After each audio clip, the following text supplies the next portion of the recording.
Chapter 1, Awakening. Chapter text. Go take a swan dive off the roof if you really want a quirk so badly. Something sparked within Izuku as Bakugo said those words. He'd withstood years of torment by the blonde, but telling him to kill himself was a crossing line too far for Izuku to handle. Izuku near immediately turned around filled with a mix of rage and bitterness, suddenly finding the courage to give a response to his tormentors. Amused by Izuku's sudden bravery, Bakugo raised his hand and created a few small explosions in his hand as a reminder. Yeah? What? Any bravado Izuku felt in the moment instantly vanished like the wind. After all, what could he do to someone like Kaken who had a quirk, and a very powerful one at that? Any attempt at retaliation would simply make things worse. Seeing his sudden shift back to submission, Bakugo and his lackeys simply laughed at how pathetic the whole situation was and left the classroom, leaving Izuku alone to wallow in misery. After their interaction, Izuku somehow found his way outside of the school, trying to salvage what remained of his notebook from the koi tank that it landed in. As he tried to stop the koi fish from consuming what remained of his notebook, his hopelessness began to truly fester. I really am a useless Deku, huh? What do I even have in this life? He would never amount to anything. He was a disappointment to those around him. Why did he even bother? Maybe Kaken's right. Sometimes, a single sentence can plant seeds of thought that grow to bear disastrous fruits. At the moment, Izuku was on the rooftop of Aldera Junior High, preparing for his swan dive. He was too scared to choose any other ways out like hanging or slitting his wrists out of fear of the pain. Instead, he'd chosen a way that was the quickest to guarantee his end. It was surprisingly easy to get onto the rooftop of the school, given that the school was near empty during after-school hours. More surprising, however, was the fact that the door to the rooftop wasn't locked, easily giving any student direct access to the rooftop. Nonetheless, even if the door to the rooftop was locked, he wouldn't have been deterred. A random classroom on the third floor with a window view was also a possible place to carry out the deed. Izuku removed his shoes, placing them near the railing beside his backpack. He didn't want anyone to think that there was foul play involved. After all, he chose this. Inside his backpack was a note explaining his decision. In the note, he'd asked his mom not to blame herself since it wasn't her fault, that she was the best mom he could ever wish for. He expressed his self-loathing as a quirkless person, of how he was done, and of how he decided it would be better to move on to another life, where maybe he wouldn't be so different and where he wouldn't be useless to everyone around him. Despite Kaken's involvement leading up to his choice, Izuku chose not to mention him in his note, as he didn't want to implicate Kaken as a factor in his seemingly negative choice and ruin Kaken's future prospects and dream of being the best hero in the world. A Deku like him didn't deserve to stain someone else's future. He stared forward into the view of the city, trying to enjoy the view and to prevent himself from looking down and feeling afraid for what he was about to do. It felt calming, at the very least. Izuku took a deep breath, readying himself for his final deed in life. Mustering the will to move his useless body, he shut his eyes as tightly as he could and leaned forward over the railing, letting gravity finish the job. As he fell feeling the wind, he only had one thought. I'm sorry, everyone. In less than a second, Izuku's body impacted into the ground, creating a loud, smacking thud. The force of the fall had fractured multiple parts of his body, including his skull, spine, and limbs, all shattering into several pieces. Blood began to rapidly flow out the wounds he received, staining his green hair along with parts of his uniform red. The ground around his dying and mangled body was stained a deep red. The damage he suffered quickly sent his body into shock, rapidly rendering him unconscious. Any passerby who stumbled upon the sight wouldn't be wrong to assume that he was dead. On that day, Izuku Midoriya should have died a gruesome death. Instead, he was blessed by the heavens and survived. But he would not survive unchanged, for his soul had been transformed, having warped into something that was not of his world. In the another world. What's your name? Megumi's eyes widened in bewilderment. What the hell? Why would he ask a question now? And why ask my name of all questions? The man standing before Megumi, who wielded a sharpened edge of playful cloud, stared intently, halting his attempts of ending Megumi's life to await a response. Megumi at this point had virtually run out of options. Physically, he was at his limit, nearing collapse, and only kept standing by the adrenaline flowing throughout his body and an intense desire to not die. That wasn't his only issue, though. His cursed energy reserves were nearing zero, having been mostly exhausted during his domain clash with the octopus-headed special-grade cursed spirit, and even more exhausted from his showdown with the monstrous man in front of him who didn't emit even a drop of cursed energy. His all-or-nothing gamble at a surprise attack on said man also failed pathetically, as said man simply backstepped to dodge said stab from Megumi. The man wasn't something he could defeat or outrun even under normal circumstances. It was foolish of him to envision a future of him doing so. He was facing a beast cloaked in the skin of a man. Only as something no lesser than a miracle could allow him to survive. Dropping his cursed tool, Megumi angled his fists, readying himself to summon his 10th and most dangerous Shikigami.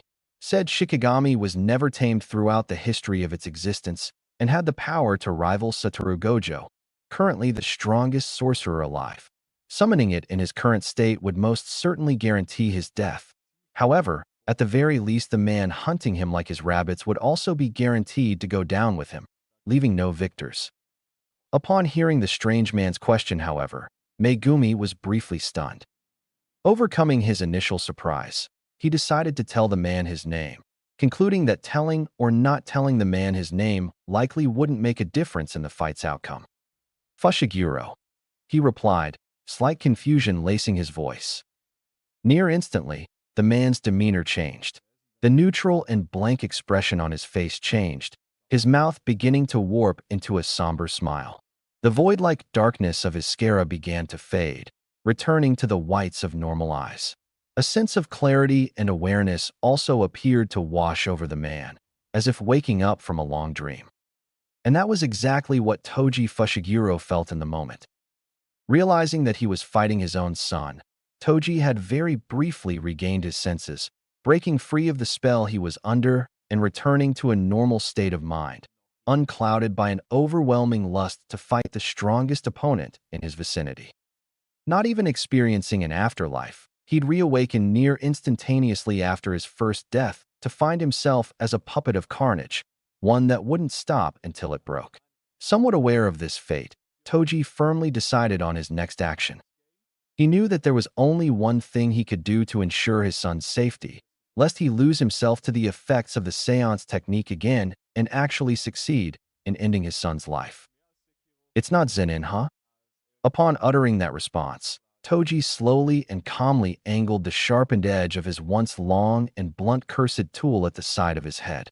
In one swift and graceful motion that was faster than what Megumi could perceive, Toji rammed the sharpened edge of the playful cloud baton into his head, piercing his skull. He proceeded to twist it, allowing the edge to fully lodge into his cranium and guaranteeing a death blow. Now Megumi was really confused. The man who'd tried so hard to kill him earlier was now committing suicide after he'd revealed his name? He couldn't even stop or ask the man any questions, as the man's in-process suicide had happened so fast that he couldn't even react in time to give a proper response. As Toji felt his consciousness fading and his body shutting down, he simply stared at his extremely confused son, feeling a sense of strange and grateful pride for his son that was and would be a better person than he ever was. He felt a drop of liquid roll down his cheek and heard it splash onto the ground, his heightened senses still unintuitively sharp even as he neared death's door, though he wasn't sure whether it was blood flowing from the puncture wound or a tear from his eye. Toji had firmly believed that he'd never shed a tear again after his wife's death. Maybe he was wrong.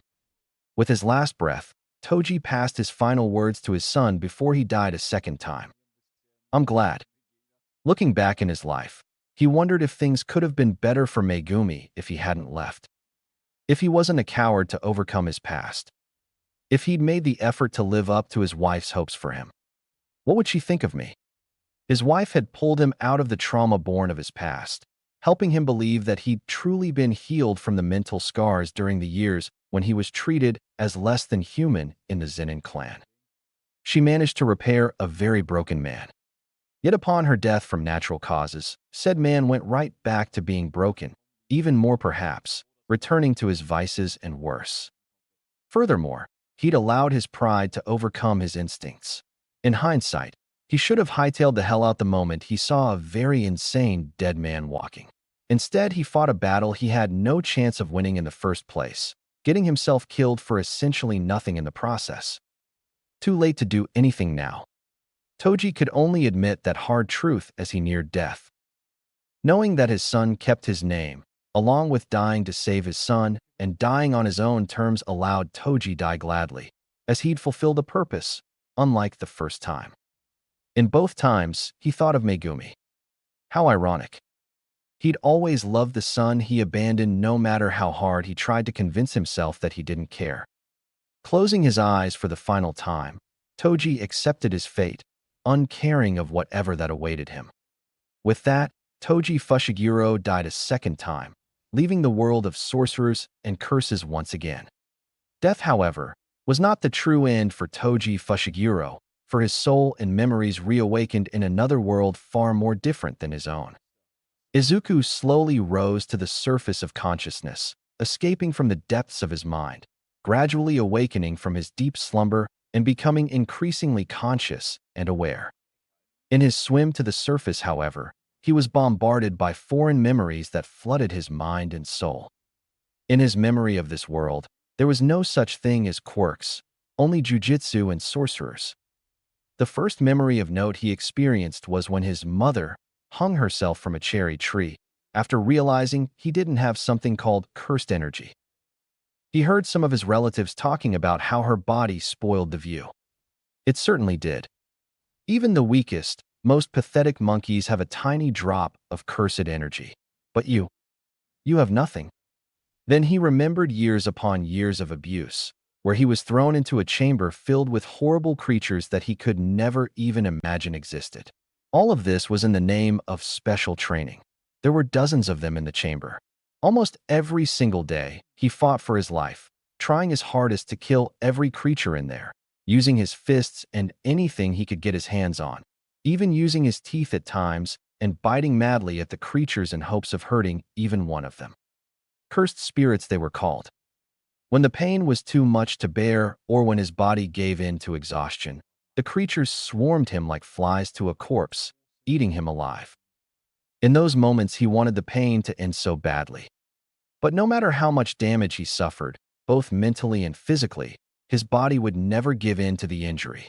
He would always awaken on a bed covered in bandages, having been carried out by someone before death could take him away.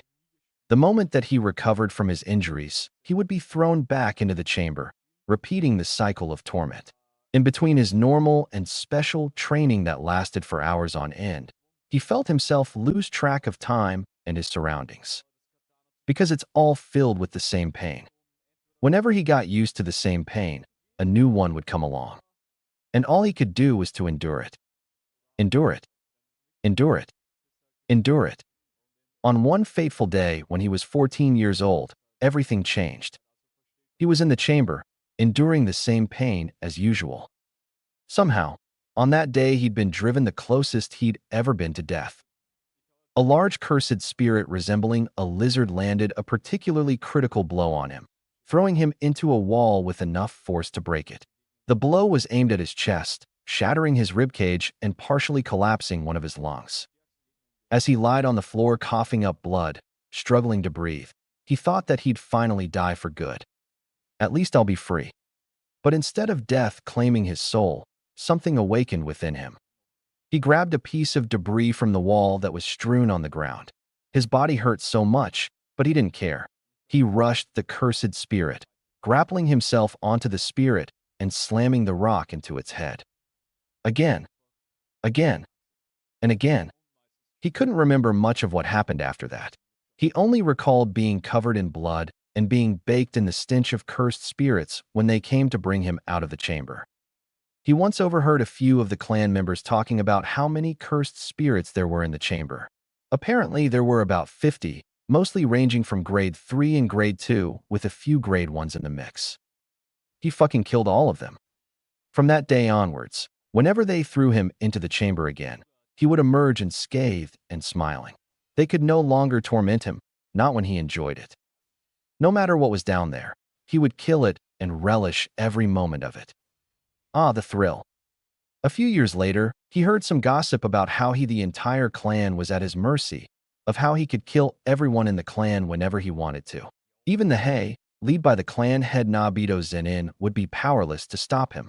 Everyone knew it, but no one wanted to admit it. He was the strongest person in the Zenin clan. Once they realized it, everyone in the clan began to fear him, even Nobito. Fortunately for the clan, that moment would never come to pass, as he'd left the clan soon after. After leaving the clan, he worked as an assassin, becoming the infamous sorcerer killer in the jujitsu world, successfully completing over 200 contracts and bounties. Yet he felt aimless, doing it for the money and to pass time. Because that's all he learned to do. Killing. Despite the circumstances, he managed to find love and started a family. Those were the happiest moments of his life. He even had a son. When his wife died, however, his life reverted back to his old ways as if nothing had happened. At first, there was no major change, but everything went downhill the moment he decided to take that job to kill the snow-haired boy with the 6 eyes and limitless.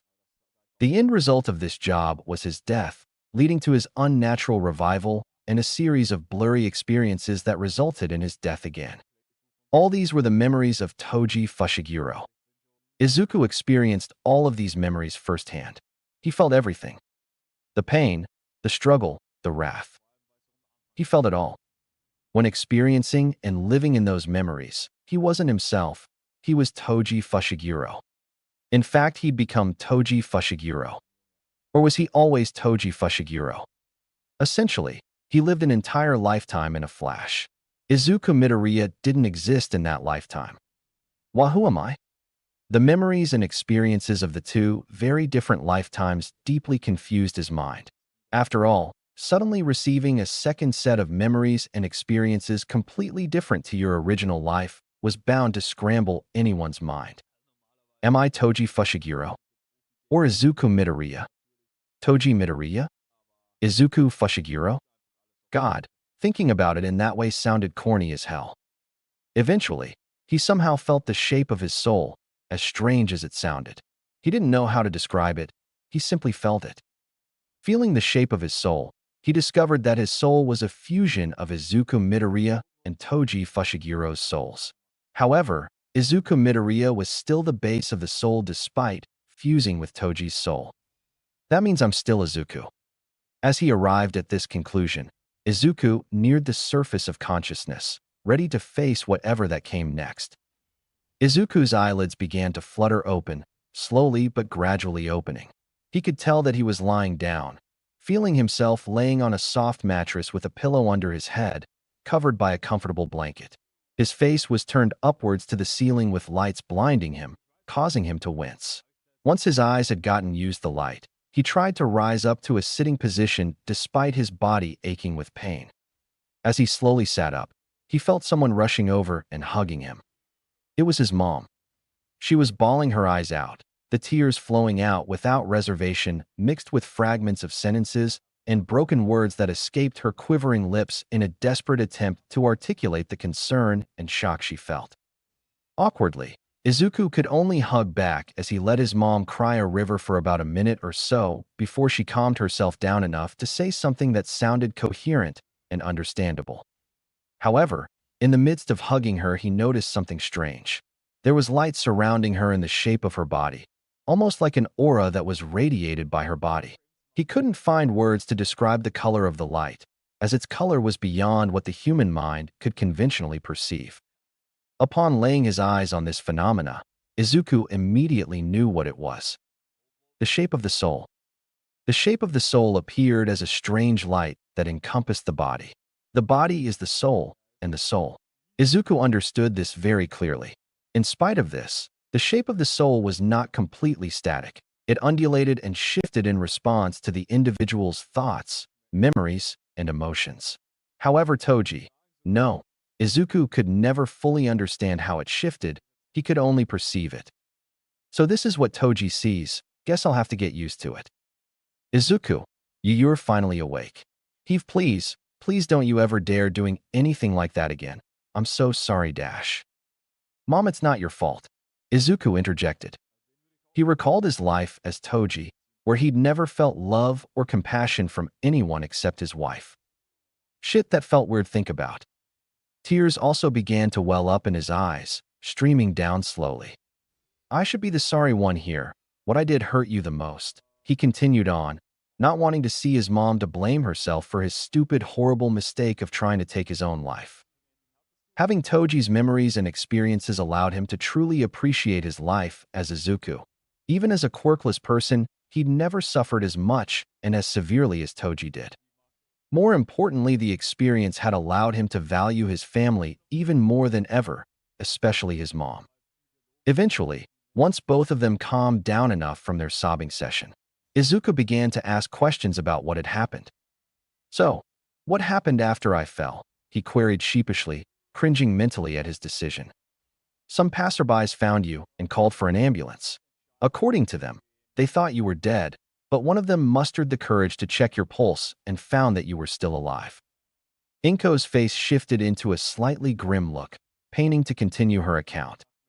The doctors said that you'd fractured your skull and spine, along with a few limbs.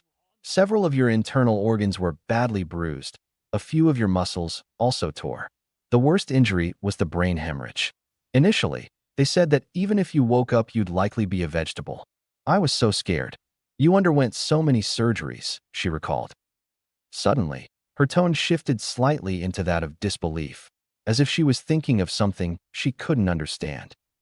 But then a few days after all the surgeries were done, the doctors told me your body was recovering at an unbelievable rate. They said that in your condition, it would have taken a minimum of 1 year for your body to fully recover. But somehow your body had already been healed from up to 75% of the injuries. A slight smile crept onto Inko's face. They even asked me if I was lying when I told them that you didn't have a quirk. How long was I out for? Izuku questioned after hearing his mom's explanation of events. If we count today, then you've been comatose for 6 days, she replied. Are there any lasting effects from the injuries? He continued.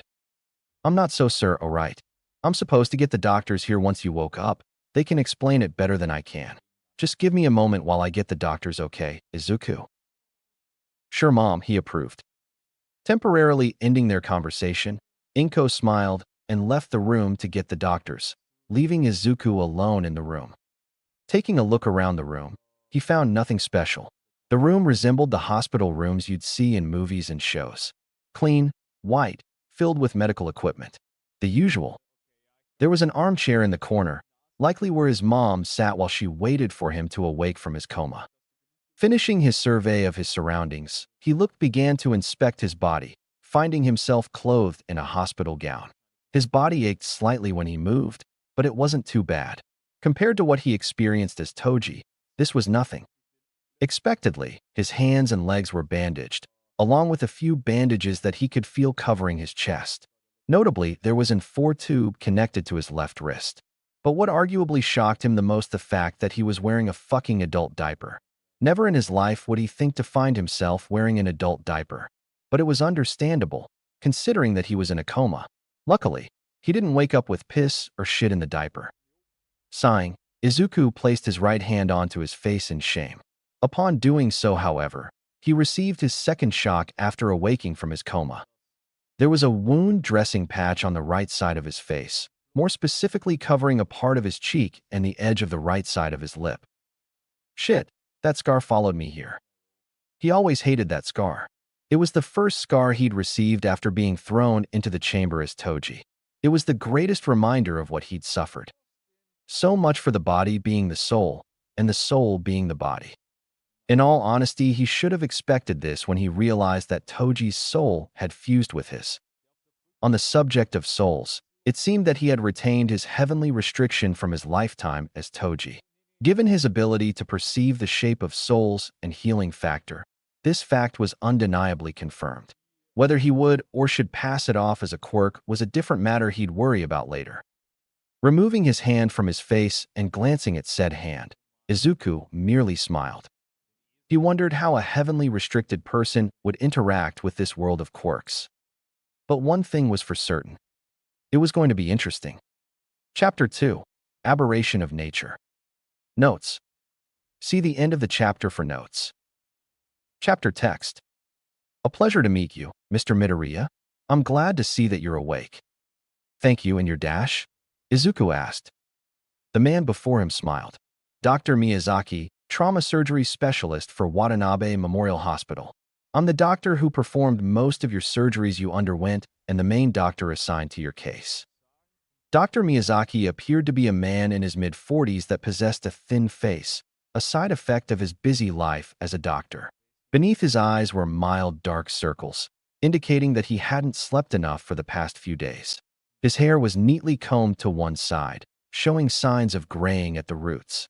In terms of facial appearance, he was relatively average-looking, not possessing any indicators of what his quirk could be. His figure was tall and slender, briefly reminding Izuku of a stick bug. He was dressed in a collared black button-up shirt, covered by an unbuttoned doctor's overcoat. Currently, he was seated on a chair positioned on the left side of Izuku's bed. Looking at him, Izuku didn't sense anything weird or off about the man. If there was anything truly strange or concerning, his heightened senses would give him a tingle or hunch. Dr. Miyazaki appeared to be as he was, a simple and caring doctor that was here to help. Still smiling, Dr. Miyazaki continued. Now that our introductions are done, I'd like to begin my explanation regarding your current condition. Is that all right? Sure, doctor, but before we start, I'd like to ask Dash. Other than my mom, who are all these other people in the room? Izuku questioned. Dr. Miyazaki wasn't the only doctor in his room. Excluding Dr. Miyazaki, there were 4 other doctors in the room. There was nothing noteworthy about them, except that one of them had red horns protruding from his forehead. They stood in different parts of the room. Well, 3 of the doctors were seated in their own chairs. Only one of them was actually standing. All of them appeared to be simultaneously monitoring him and recording something into the noteboards held in their hands. Furthermore, there was one other man that stood out, also standing in a corner of the room. The man was dressed differently compared to the doctors, wearing a dress shirt and tie complemented by a beige trench coat that was buttoned. He appeared to be in his early 30s, clean-shaven and sporting a mop of black hair. He was also tall, but his physique was far bulkier than Dr. Miyazaki's physique. His face appeared to be in a calm and interested expression. If the man was dressed in a white coat, Izuku would have assumed that he was another doctor. These are my colleagues. Pay them no mind. They're only here to have a look as your case is most certainly bizarre, to say the least, Dr. Miyazaki explained, casually dismissing the presence of his colleagues. Makes sense. Directing his hand at the man in the beige trench coat, Dr. Miyazaki further clarified. This fine gentleman here is Detective Naomasa Tsukachi. He has some questions for you later once I've finished my explanation on your current condition. Detective Tsukachi extended his hand. Pleased to meet you, Mr. Midoriya. Izuku accepted his hand and shook it. Same to you. Anyhow, let's begin, Dr. Miyazaki reminded. With that being said, Dr. Miyazaki began a roughly 15-minute in-depth explanation of the injuries Izuku sustained after his fall. The whole explanation was, in Izuku's opinion, pretty boring, filled with medical terminology and riffraff that Izuku couldn't be bothered to fully understand save for a few words. The explanation that his mom had given him was more than enough. If he was still just Izuku, he probably would have paid full attention to what Dr. Miyazaki said. Alas, things have changed. Completing his detailed summary on Izuku's injuries, Dr. Miyazaki continued on to the part that everyone wanted to hear about, regarding Izuku's miraculous recovery. I presume that your mother has already told you about this, so I'll just say it again. Your rate of recovery is astounding. To recover from such severe injuries in the span of a few days is impossible for a quirkless individual. Even if we had someone with a strong healing quirk like Recovery Girl to speed up the recovery process, we could at most speed up your recovery by a few months. At your current rate of recovery, we could possibly discharge you within the next 2 or 3 days. And for you to recover with seemingly no complications, it's quite unbelievable, he added, appearing to be in slight disbelief as he finished his sentence. Izuku was amused by his doctor's bewilderment. He had to bite his tongue to prevent himself from grinning at the doctor and chuckling, so that everyone else present wouldn't think that there was something wrong in his head. How is this happening? Surely there's an explanation. Izuku questioned his doctor, but was unable to completely hide his amusement. It slipped out in the tone of his voice. Hopefully no one noticed. And lucky for him, no one in the room noticed his slip in tone. Either that, or everyone was really good at hiding that they had noticed his slip. The former scenario was more likely. Dr. Miyazaki carried on. At the moment, we doctors are rather unsure ourselves. Ideally, one could argue that you experienced a quirk awakening through your near-death experience. However, the oldest recorded age for a quirk awakening in medical history is 8 years old. If that was the case, your awakening would be a first in history. Me and most of my colleagues proposed and agreed on this idea at first. However, there are several holes in this theory. The biggest being the fact that you have a double-jointed pinky toe, a guaranteed sign of quirklessness. Not a single person with a double-jointed pinky toe has ever awakened a quirk at any age. Dr. Miyazaki's explanation reminded Izuku of his own habit of talking to himself, further increasing his amusement. Grabbing a plastic water bottle from his coat, Dr. Miyazaki took a quick sip to quench the dryness of his mouth from talking so long before continuing. Of course, all of this is purely hypothetical. With enough time, we could potentially find a logical explanation for your recovery. Standing up from his seat, Dr. Miyazaki concluded his explanation. For now, that's all I can say regarding your current condition. I'll leave the rest to Detective Tsukachi. But before I leave, is there anything else you'd like to ask? I don't think so, Izuku replied. Completing their conversation, Dr. Miyazaki left the room, followed suit by his colleagues, leaving his mom and Detective Tsukachi as the only other people left in the room. Tsukachi plopped himself into Dr. Miyazaki's empty seat, but before he began to question Izuku, he turned to Inko first. I'm sorry, Mrs. Midoriya, but would you mind leaving the room while I question Mr. Midoriya? It's standard operating procedure for us detectives to only involve ourselves and the victim during the questioning process. For confidentiality purposes, he requested.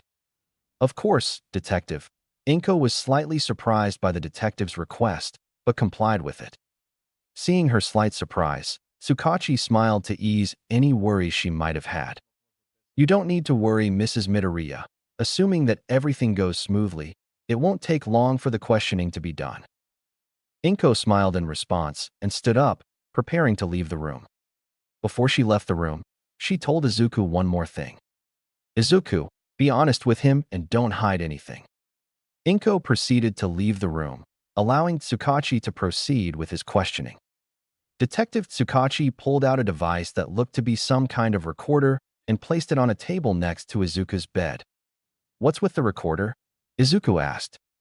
It's for documentation and evidence safekeeping purposes. Don't worry about it, answered Tsukachi. Clarifying the presence of the recorder, Tsukachi pressed a red button on it, turning it on. Tsukachi began. Now, Mr. Midoriya, I'd like to ask some questions regarding your suicide attempt. Is that uncomfortable for you? Nope, Izuku blatantly replied. Firstly, would you tell me what you were able to remember in the moments before your suicide attempt? Izuku proceeded to give a simplified testimony of the events that occurred after he got onto the rooftop at Aldera, cutting out the more unbelievable parts, of course. As Izuku was retelling his experience, Tsukachi realized something very concerning. My quirk isn't working on him. Contrary to what the other officers and detectives believed, his quirk wasn't a simple yes and no lie detection quirk. He always found it funny about how people assumed that about his quirk. In truth, his quirk was far more complex than that. In simple terms, his quirk allowed him to sense the brain activity of a person near him. Through years of experience living with his quirk, he could roughly sense whether someone was hiding information or telling the truth based on the way their brain responded when he asked a question. The quirk wasn't absolute, however, as delusions were considered a form of truth, producing near indistinguishable brain activity comparable to someone that told a truth. Only common sense and logic would allow him to determine if there was any real truth behind delusions. For the first time in his life, his quirk didn't work on someone. When he used his quirk on Izuku, he couldn't sense any brain activity. It was impossible that his quirk suddenly stopped working. It was working fine when he used it on Dr. Miyazaki and Mrs. Midoriya just minutes ago. Even for someone unconscious, there would still be a slight amount of brain activity, but in Izuku's case, there's completely nothing. The only cases where his quirk wouldn't work on someone was if they were dead or in a vegetative state, where brain activity was zero. But as clear as day, Izuku Midoriya was alive and talking to him. It was like facing a blank wall, or more precisely an inanimate object. If Detective Tsukachi wanted to be creative, he'd dub Izuku an invisible man that was before him. Stunned by this revelation, Tsukachi's eyes briefly widened. He tried to quickly brush it off, something that Izuku took notice of. Looks like he tried to use his quirk on me, probably something mind-based. Guess he's shocked that it didn't work on me. If Izuku had to guess, it was likely related to how certain quirks didn't work or weren't as effective on someone with a heavenly restriction, assuming that he equated Toji's experiences against cursed techniques with his own understanding of quirks. Is there something wrong, detective? Izuku subtly mocked, deciding to play around with the detective's shock a bit. Quickly regaining his composure, Tsukachi responded. Not at all. Please, continue. Damn it, focus Naomesa. You can figure that out later. If his quirk wasn't going to work, he could at least rely on the basic skills of a detective such as observation and deduction to help him during his questioning of Izuku. After Izuku had finished his account, Detective Tsukachi moved on to his next question.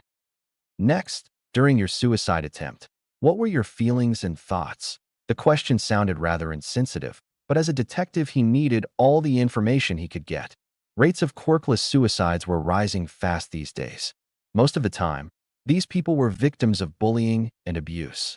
He found it abhorrent that such incidents were so prevalent in their society. Whenever he heard of such cases, he tried his best to find those who were responsible and hold them accountable through the power of the law. He suspected that Mr. Midoriya was one of these individuals that fortunately survived. Izuku sighed. It was like my body was on autopilot. I felt hopeless.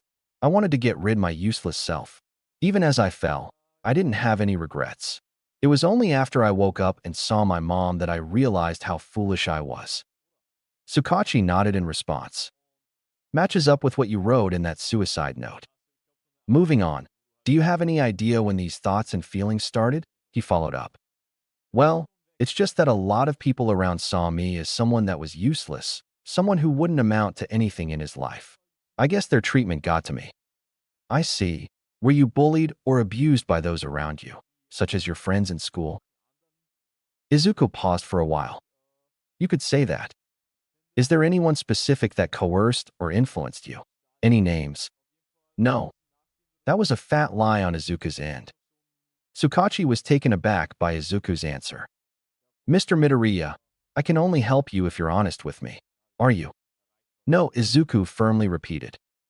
Tsukachi stared at Izuku, face filled with concern. Look, I can promise that whoever that drove you to do this will be held accountable and be punished accordingly. You don't need to be scared, he pleaded.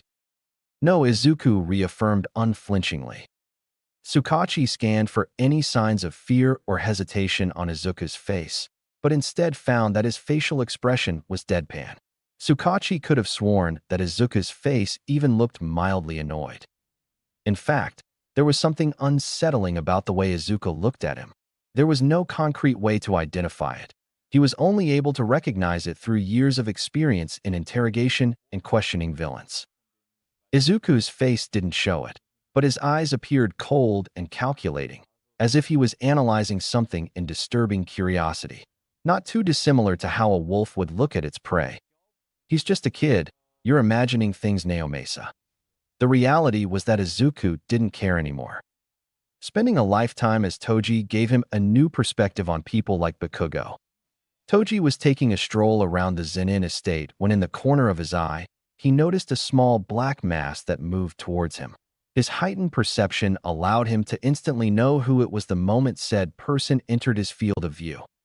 With a simple glance that didn't even move his head, he could tell that the person approaching him was a little boy with black hair running towards him, his mouth in a wide smile and eyes filled with joy. The little boy was Naoya Zenin, Naobito's spoiled brat. The boy was deemed a prodigy by almost every member of the Zenin clan, having inherited Nobito's projection sorcery technique. Everyone talked about how he was going to succeed Nobito as clan head. Naoya came to see him, likely after hearing about how he didn't have even a drop of cursed energy. The boy probably wanted to see how pitiful he was, to laugh and jeer at him. As Naoya approached Toji, however, the wide smile vanished from his face, the joy emptying from his eyes. A mix of terror and awe filled his face, leaving him physically shaken. Toji continued with his leisurely stroll as he passed Naoya, unbothered to spare even a second glance at the boy. Naoya, like the rest of the clan members, were nothing to him. At most, they were like rabbits. In the end, Bakugo and the schoolmates that bullied him were just like Naoya. Rabbits. Like rabbits, they weren't worthy of Izuku's attention. Worthless. He couldn't be bothered to deal with rabbits. Sure, if they attacked him he could humor them, maybe even play with them. But if he ultimately wanted to, he could crush them all with a single step. Though he wouldn't, because it'd be a waste of time and create extra work for him. For him to bother and do any extra work because of rabbits was unnecessary and idiotic.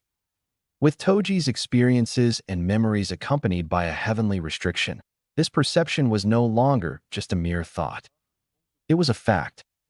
He let himself be influenced by rabbits once before, believing that he was less than them.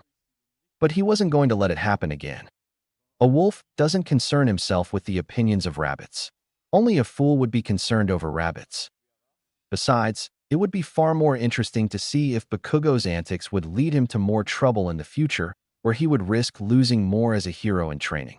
He'd be lying if he said that he didn't find Bakugo's future being ruined by his own actions satisfying. Wanting to ease Detective Tsukachi's concerns as his boredom was beginning to grow, Izuku began an emotionally driven rant on how he blamed himself for his decision, and about how others around him didn't deserve to have their lives ruined by a decision that was purely his choice. He thought that his rant sounded convincing, considering his years of dealing with many varieties of clients, as Toji boosted his conversational and persuasion skills by a great margin. Most of what he spouted out was mainly bullshit that he thought of on the spot. It would be laughably pathetic if he felt anything for those so beneath him. He just wanted the detective to move on to the next question. In his mind, Tsukachi felt defeated. If the victim wasn't willing to provide a name for investigation or press charges, there was nothing he could do to help. Unfortunately, due to his quirk not working on Izuku, he was unable to find any ways to nudge the conversation in a favorable direction. He also couldn't detect anything notable in body language and facial expression that signaled to him that Izuku was lying. I can't sense his brain activity, and he doesn't want to press charges against whoever that influenced his suicide attempt in the first place. But he also seems to not care that much about what happened, wanting to get over it as soon as possible. And his eyes. Something's up, but what exactly? Despite this unresolved mystery, Tsukachi decided to end his questioning session with Izuku. He felt dour on the inside, but appeared fine on the outside. Stopping the recorder, then shoving it into his trench coat, Tsukachi rose from his seat, thanking Izuku for his time. "Thank you for your time, Mr. Midoriya. If you have anything that you'd like to ask, or if you change your mind about pressing charges, you can contact me." As he said that, he handed Izuku his business card. The white card was engraved with Detective Tsukachi's full name and contact details in black lettering. "Nice card." Izuku placed the card on his bedside table. "Get well soon," Tsukachi wished to Izuku, promptly leaving the room. Once Detective Tsukachi left, Inko returned into the room, sitting in the seat where Dr. Miyazaki and Detective Tsukachi had previously sat. "What did he question you about?" she curiously asked. Izuku recapped his entire session with Detective Tsukachi. He gave an honest account of the whole questioning session, but didn't divulge his inner thoughts for obvious reasons. Once he was finished, his mom expectedly processed his decision to not press any charges or provide any names to Detective Tsukachi. "Izuku, are you sure about not pressing charges? Your schoolmates were the ones who caused you to do this in the first place," she concernedly protested. "Yeah, I don't blame anyone else but myself. I stupidly made that choice," he admitted. "But Mom, trust me. It's fine, Izuku reassured, looking at her with a firm but kind gaze. In that moment, Inko saw a resoluteness in her son that barely appeared ever since that fateful day where he found out that he was quirkless. I trust you, Izuku, she conceded. Thanks, Mom, Izuku said as he leaned forward to give his mom a hug. As they hugged, Izuku felt teary-eyed. Admittedly, one of the reasons that he chose not to press charges was to not trouble his mom with the challenges of litigation. Letting go of their hug, Inko had another question to ask Izuku about. Izuku, even if you don't plan on pressing charges, do you want to transfer to another school? So that these people don't hurt you again. No need. There's only a few months left before the school year ends. Then I'll start high school. Besides, this whole experience gave me a new perspective on how to deal with them. I can handle it, Izuku reasoned, filled with an air of confidence and subtle arrogance. Inko felt mildly hesitant, but accepted his answer anyway. If you say so, honey. Also, can you ask Dr. Miyazaki to come over again? There's something I want to ask him, he added. Sure, Izuku, she replied, accepting his request. Within minutes, Dr. Miyazaki was back in Izuku's room. Once the doctor was seated, Izuku began his question. Doctor, is it fine if I share my theory on how my body is recovering so quickly? He asked. He formulated the theory in the midst of his boredom while Dr. Miyazaki was explaining about his injuries. Dr. Miyazaki politely accepted. Of course. There's no harm in sharing an opinion. In fact, sometimes even we medical professionals need an outsider's perspective to solve certain problems. Receiving Dr. Miyazaki's go-ahead, Izuku proceeded to explain his theory. I'm probably wrong, but my theory is related to the quirk factor. Everyone knows that all humans have the quirk factor. Even quirkless people do as long as they have an ancestor that had a quirk. And I'm not trying to brag, but what if my body was supposed to be born with a strong quirk, but it didn't manifest due to a mutation in my quirk factor? Maybe when I had my near-death experience, I was supposed to awaken a strong quirk to help me survive. But since the quirk factor in my body didn't recognize the presence of a quirk and couldn't awaken it, the quirk factor mutated again, somehow enhancing my body far beyond its normal limitations to help me survive. The entire theory was mostly hypothesized based on Toji's knowledge mixed with Izuku's current knowledge about quirks. That whole explanation was definitely more Izuku than Toji. Dr. Miyazaki processed the theory with great interest, in contrast to Inko, who appeared confused by what Izuku had said. It's a very interesting theory that you've proposed. The theory does break some conventional information about quirks. However, information on quirk genetics is never static, evolving every year as a result of more and more previously thought impossible quirks appearing. Simply put, your theory might be feasible, commented Dr. Miyazaki. I'm afraid I can't comment much about the validity of your theory, though, as I'm not that knowledgeable when it comes to the field of quirk genetics. I'll refer your theory to a few of my colleagues who are genetic specialists to determine whether it could be possible, Dr. Miyazaki added. I am curious, though, if your theory was accepted or deemed possible, what name would you give it? He queried. Izuku smirked. Let's call it a heavenly restriction. Notes. Wow, I did not expect my second FIC to get this much attention, so thanks a lot. Sorry if this chapter is kind of boring. Next chapter will have Izuku meeting an old friend, or at least the MHA version of him, and finally some action. Also, I need some thoughts regarding whether I should introduce similar versions of Toji's cursed tools, e.g. Playful Cloud or ISOH that happens to cancel emitter quirks, into the world of MHA, or should create some new weapons for Izuku, or do both at the same time. Also, FIC is on hiatus until March due to some IRL stuff. Chapter 3. Discovering Oneself. Notes. See the end of the chapter for notes. Chapter text. Please don't be there. Izuku looked in the mirror as he removed the white wound dressing patch that covered the right corner of his mouth, carefully peeling the patch away in anticipation. He hoped that the wound had healed up completely, or at least healed in a way that didn't resemble Toji's scar. To no one's surprise, the moment the patch came off, he could see the same vertical scar that Toji had. The same cut, the same size, in nearly the same position on his face too. The scar hadn't fully healed, still slightly reddish in color. Once it was fully healed, only then would it truly be identical to Toji's scar. Focusing on the scar, he sighed. So that scar really followed me here? Damn. Izuku brushed over the scar with his right hand, feeling its rough texture. He brushed over the scar a few more times, before deciding to stop. A tch slipped out of his mouth, mildly disappointed and annoyed by the presence of the scar on the right corner of his mouth. Despite having the scar as Toji for so long, he still disliked the scar as it reminded him of the Zenin clan's cruelty towards him. Admittedly, it was very petty for him to care over such a small scar. Making a fuss over something as minor as this was useless and unnecessary. He lived with it as Toji, and he'll live with it as Izuku. Exiting his bathroom and entering his room, Izuku performed some morning stretches, simultaneously taking the opportunity to plan today's routine. As Dr. Miyazaki predicted, Izuku was discharged 3 days after he awakened from his coma. According to the various doctors that carried out physical and psychological exams on him to determine whether or not he was fit for discharge, Izuku was perfectly healthy, as if he'd never fallen in the first place. The only indication that he'd suffered any sort of injuries were the scars that he'd gotten from the fall, along with several more that appeared after his surgeries.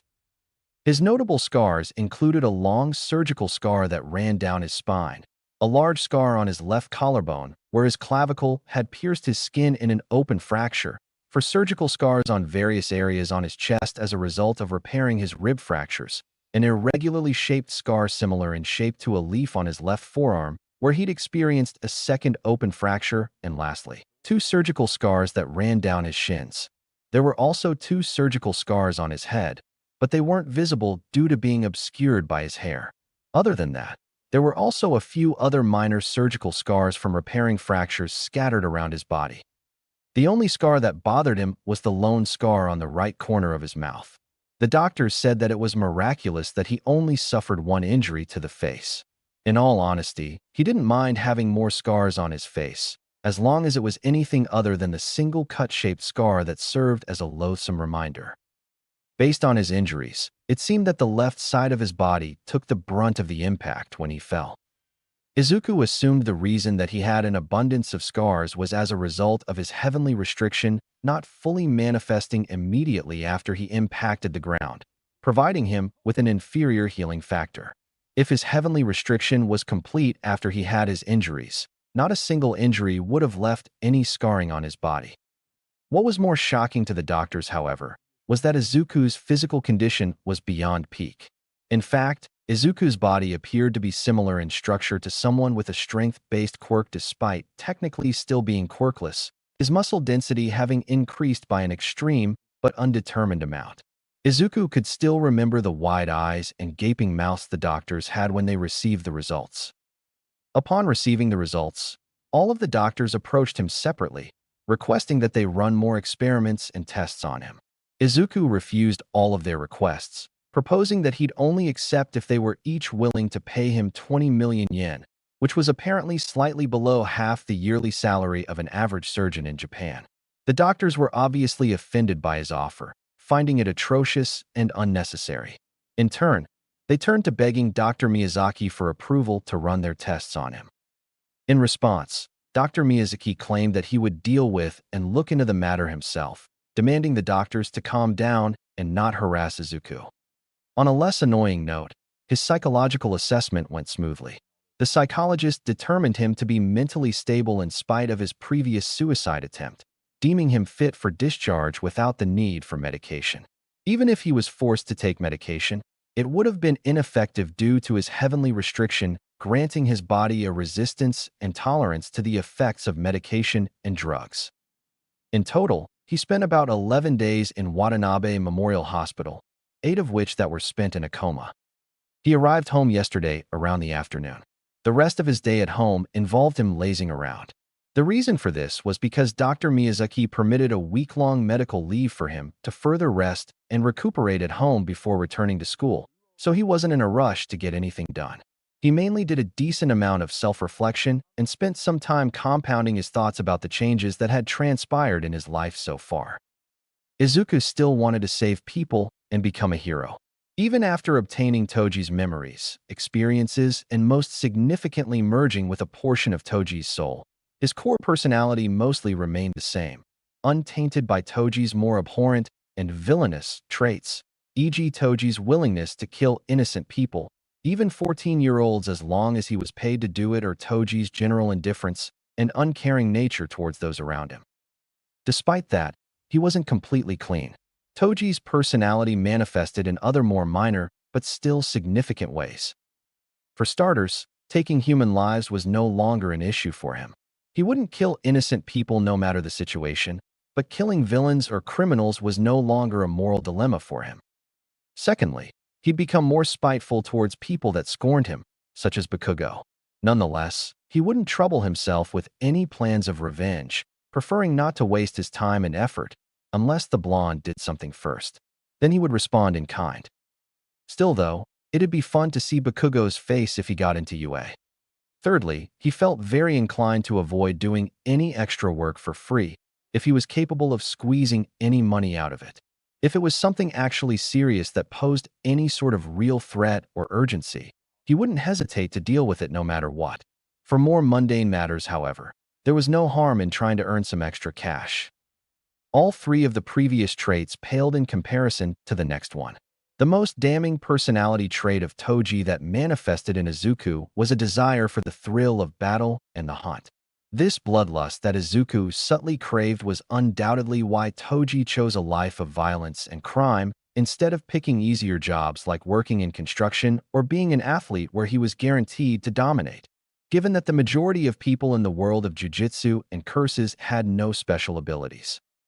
What started as a job that Toji happened to be good at turned into a form of satisfaction and a pseudo-thrill, where the fun came with the challenge of ending a target's life. Toji's bloodlust was only tempered after he met his wife. Still, embers of this lust burned within Toji, remaining even after meeting his wife. Izuku didn't know what to make of this certainly malicious desire. He'd have to figure it out later. Completing his morning stretches, Izuku turned to his closet and slid the closet door open, picking his clothes for the day. Carefully going through his clothes, he settled on a white sweatshirt and a pair of black tapered pants. Normally, he would have chosen a t-shirt and a pair of shorts as casual wear, but the sweatshirt and tapered pants felt weirdly attractive. Did Toji's sense of fashion rub off on me? As he changed from his sleeping clothes, Izuku also took some time to analyze his scrawny figure. Comparing his figure to Toji's was like comparing a twig to a brick, but it was nothing some training couldn't fix. After all, the UA entrance exams were about 9 to 10 months away. He still had time to improve his figure before the exam. Once he was done changing, Izuku ambled to the kitchen, where he opened the refrigerator and grabbed the breakfast his mom had prepared before leaving for work. His breakfast was some egg rice and miso soup. After heating his breakfast in a microwave, he absent-mindedly enjoyed the meal on the dining table, slowly consuming it without hurry. The breakfast was simple, but tasted good. Toji's experiences taught him to appreciate even the simplest meals. After finishing his breakfast and doing the dishes, Izuku exited his and his mom's apartment and donned a pair of black slippers before leaving, intent on checking off one of the things for today's routine. Nothing of note happened as Izuku walked to his destination, save for him passing by a few strangers. He was thankful that he chose to wear a sweatshirt for the day, as anything that wasn't long-sleeved would have exposed the scars on his arms. His scarred arms would likely attract the gaze of most people that passed him. The scars didn't make him feel uncomfortable, but he didn't want any sort of annoying attention. For now, he preferred to keep a low profile. Soon enough, he arrived at his destination, that being Takoba Beach. The place was an absolute dump, a literal dump ever since someone left their junk on the beach a few years ago, causing other like-minded individuals to follow suit. From the road adjacent to the beach, Izuku could see that the beach was filled to the brim with waste. Piles upon piles of it covered the coastline in several patches, cramming the whole area. It left little open space for anyone who wanted to spend their time there, if any. Their selfishness turned the once pristine and white sands into an unsightly junkyard of scrap and trash. Izuku was surprised that the municipal council let the situation at the beach become this bad, but it wasn't completely unexpected. He heard rumors about how the municipal council was misusing some of their public maintenance funds. Whether it was as the rumors claimed or a mere case of incompetency, Izuku wasn't at the beach to verify it. His purpose for coming to the beach was to test the changes to his physical capabilities. As a man with a complete heavenly restriction, monster was a severe understatement to describe Toji's physical prowess. With a heavenly restriction, Izuku was guaranteed to possess physical qualities similar to Toji, albeit reduced due to his younger age and smaller body size. Izuku descended onto the beach, passing by heaps of junk clumped into mini hills before deciding on a scrapped refrigerator, moderate in size. It was a common sight among the piles of junk, with each pile hiding at least 2 or 3 fridges. He assumed that the fridge weighed at least 100 kilograms, making it perfect for the first part of his test. He wrenched the fridge from the junk pile, doing so with ease. Placing it in an open area, he attempted to lift the fridge with one hand, managing to do so with minimal effort. To put it into a regular person's perspective, it was as if lifting a small book.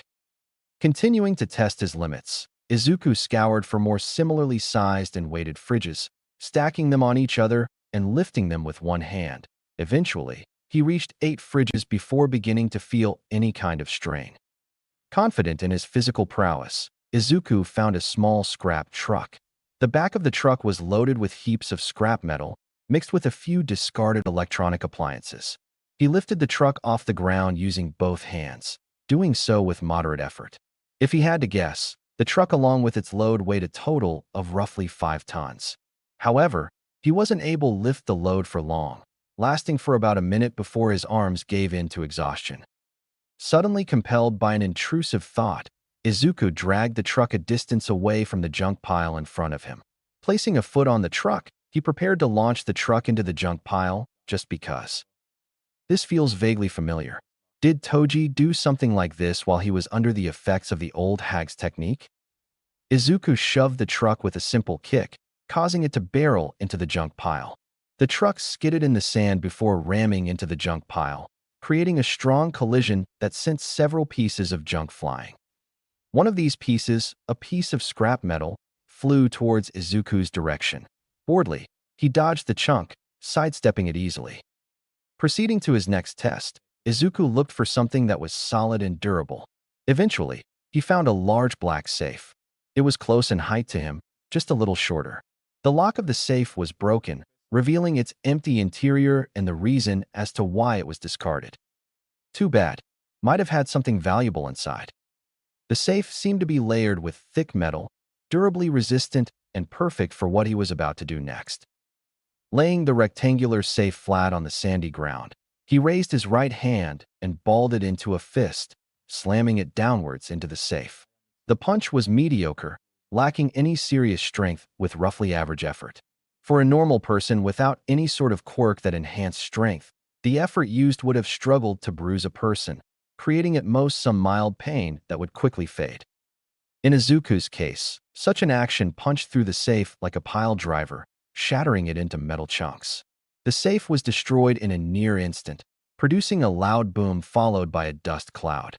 In addition to destroying the safe, he'd also created a small crater about 1 meter in radius and 1/4 of a meter in depth. Waving the dust cloud away, Izuku processed the results. Satisfied with his strength test, Izuku decided to move on to the next main test, that being a speed test. Finding a large gap between 2 piles of junk, Izuku crouched slightly, leaning forward and readying himself for a straight dash from the coastline to the edge of the beach facing the road. Putting in some actual effort, he rushed towards the edge with a high-speed dash. During his dash, he appeared as a brief blur. If someone saw him as he dashed, they'd struggle greatly to track his movement. Some would even be completely unable to process the blinding speed that he moved at. In between 1 to 2 seconds, he'd reached the edge of the beach, covering considerable distance. The speed of his dash was very close to Toji's speed, just slightly slower. Despite this, Izuku was faster than a good number of the current pro heroes, barring the top-ranked heroes. Deciding to test his limits even further, Izuku returned to the coastline, removing his sandals, placing them aside and rolling his pants up to his knees. he was going to try running on water. He vaguely remembered Toji running on water near effortlessly while fighting a humanoid octopus-looking cursed spirit. If Toji was fast enough to run on water, then he could probably do so too. At the edge of the water, Izuku took a deep breath, getting ready to replicate Toji's feat. Honestly speaking, he felt nervous, hoping that his legs wouldn't give in mid-run, causing him to fall into the sea and drenching his clothes in the process. It'd be a hassle to walk back to his house, soaking wet. Ankle deep in the water, Izuku began to run in the direction of the sea, gradually accelerating as he felt more and more weight in his steps. Slowly but surely, he was running on the sea as if he was running on land, akin to a sprinter in a race. During his run, a grin was plastered on his face. He could feel the wind blowing past him, pushing his messy green hair backwards and growing in intensity with each step he took. He could hear each splash of water that trailed behind him, rhythmically in sync with his steps. It all felt so calming and satisfying. To imagine that he was a mangled pile of flesh and bone that was on the verge of death, with impossible odds of survival, just a mere 2 weeks before was simply unbelievable, to say the least. He smiled even brighter. Now, he was doing something that most people with quirks could only dream of doing in their wildest dreams. What's happened to me? All of this, it's like a dream. He was quirkless, but he suddenly gained this power that only worked and was as powerful as it was exactly because he was quirkless. The heavenly restriction was so similar to a quirk, yet it was completely different in nature. Obtaining the memories and experiences, along with his soul merging with a man from another world, was like something out of some battle shonen manga from the past, before the age of heroes came and overtook the manga scene. Yet it was real. The universe worked in mysterious ways. For as long as he wanted to enjoy the moment, he couldn't do it for too long. After a few minutes of sprinting on the sea, he returned to land, feeling winded and slightly sweaty. With his clothes mildly wet from the splashes of water, Izuku mentally analyzed what he learned from his tests, catching his breath at the same time. My strength's about 60% of Toji's and my speed's just a bit slower. But my stamina's really bad, so I'll have to work on that along with increasing my physical strength. Once he was done with his short rest, Izuku made his way to the road and out of the beach. Before leaving the beach, he turned to look at the beach one last time. For a moment, he pondered whether he should help clean up the beach. After all, the junk really did make the beach look ugly. There was enough junk around that just moving it out of the beach could potentially be a form of training to build muscle. Plus, he'd be doing his community a service. Nah, Izuku decided, turning his back on the beach and shrugging his shoulders. It was too much work to do so, and it wasn't his business unless he was paid for it. Besides, going to a gym to train would be far better, giving him access to equipment and machinery that allowed him to train more efficiently and easily plan his exercises. There was air conditioning in the gym too. With the subject of gyms popping into his mind, Izuku pulled his phone out of his pocket. As he pulled out his phone, he realized that being so close to the sea with his phone in his pocket may have been a bad idea. To his relief, his phone wasn't wet. He loaded up a search engine, searching for a suitable gym that was near where he lived. "Just fill up this form here and we're done," said the gym's counter receptionist, casually explaining to Izuku what he needed to do. The gym's counter receptionist was a young guy, probably in his 20s. Nothing stood out about him, if one ignored the brown reptilian tail that was wagging behind his back and his yellow slitted eyes. If his skin color was the same as his tail, he'd look like some humanoid cursed spirit. Whatever. Izuku wasn't one to discriminate. "All right," Izuku replied. Izuku grabbed the black pen on the glass countertop, filling his personal information into the form. Once he was done, Izuku handed the form back to the gym's counter receptionist. The receptionist smiled in response, exposing his fangs. "Thanks for choosing to be a member of our gym. Your membership starts tomorrow. About the membership card, it should be ready by next week. I hope that our gym is up to your standards. Stay fit and have a nice day," he pleasantly added. "You too," Izuku wished in turn. Completing the sign-up process for the gym's membership, Izuku turned for the exit. The gym was located in the Taguchi building at downtown Yuzutafu, blatantly indicated by the large Taguchi name on the side of the building. The gym was also fittingly named the Taguchi Gym. The building was roughly a 20-minute walk away from Izuku and his mom's apartment building. Almost the whole building was a dedicated mega gym, occupying the ground to the third floors. The remaining 2 floors were occupied by the Taguchi Wellness Centers. Each floor of the gym was filled to the brim with exercise equipment, suited for all body types, sizes, and strength levels. The gym was also catered for those with more unique physiques that stemmed from mutant quirks. According to Izuku's observations and the online reviews on the gym was well maintained, providing a comfortable training environment. Although the monthly membership fee was reasonable for the quality of the place, the regular fee per entrance without membership was absolutely ludicrous, undoubtedly an absolute scam to encourage more people to get a membership. Exiting the building, Izuku found himself on a bustling sidewalk. The sidewalk was filled with pedestrians, though it wasn't too crowded since it was a weekday and most people were still busy with their jobs.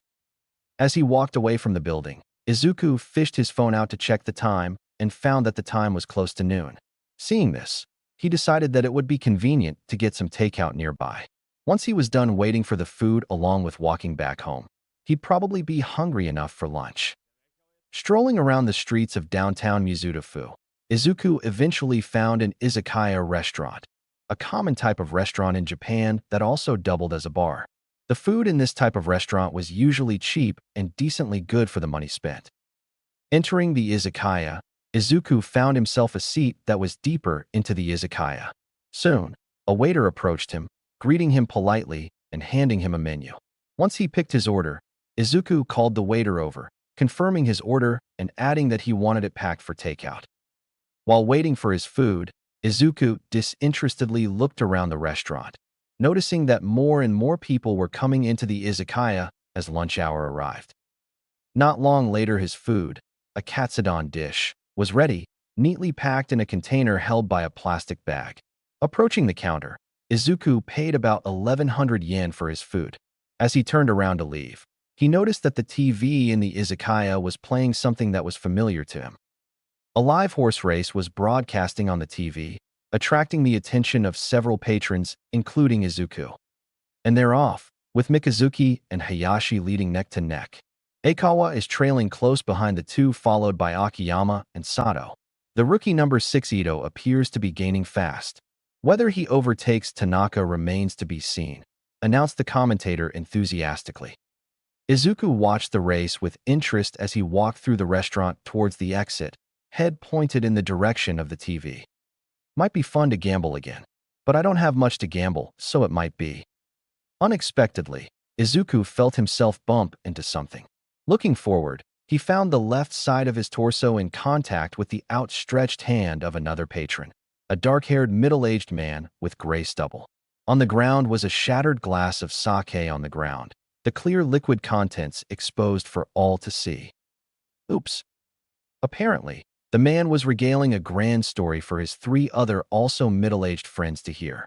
While Izuku was distracted and walking past the tables of other patrons, the middle-aged man had stretched his right hand out as a gesture to describe something. A glass of sake was loosely held in his hand.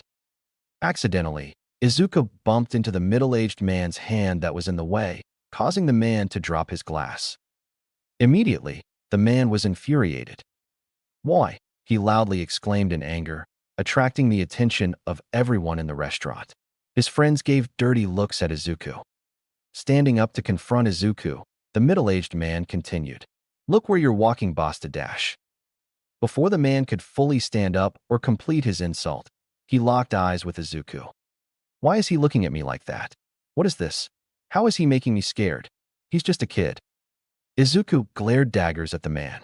If looks could kill, a dagger would have been stabbed clean through the man's throat and slashed through his torso from the throat. The middle-aged man weakly collapsed into his seat, feeling dread. The man's friends stared in confusion until they met with Izuku's eyes and understood the situation, becoming tense as well. In that moment, the man deeply feared for his life. After a few more seconds of glaring at the middle-aged man, Izuku sighed. "How much was your drink?" he asked. "What?" the man stuttered out. I asked, "How much was your drink?" Izuku repeated. Breaking out of his daze, the man replied, 800 yen.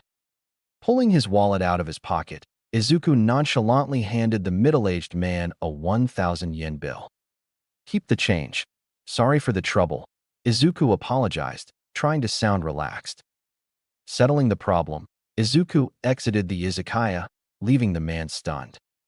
10 minutes or so after leaving the izakaya, Izuku was making his way home, walking on the sidewalk, when suddenly he stumbled upon a strange sight.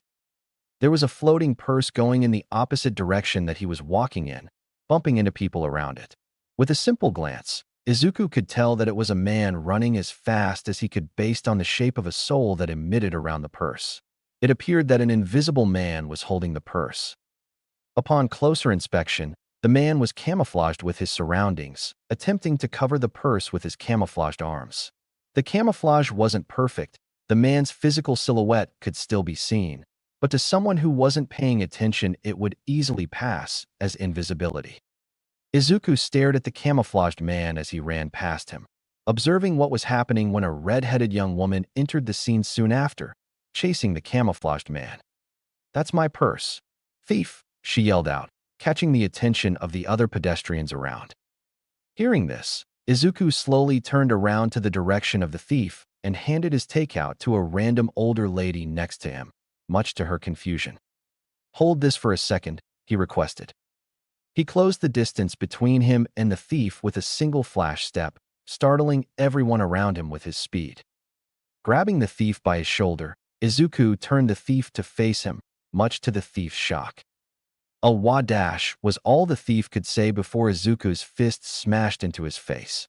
Instantaneously, blood, saliva, and teeth flew out from the thief's mouth, splattering onto the concrete sidewalk. A few drops of blood landed on Izuku's clothes and face, staining his white sweatshirt with specks of red.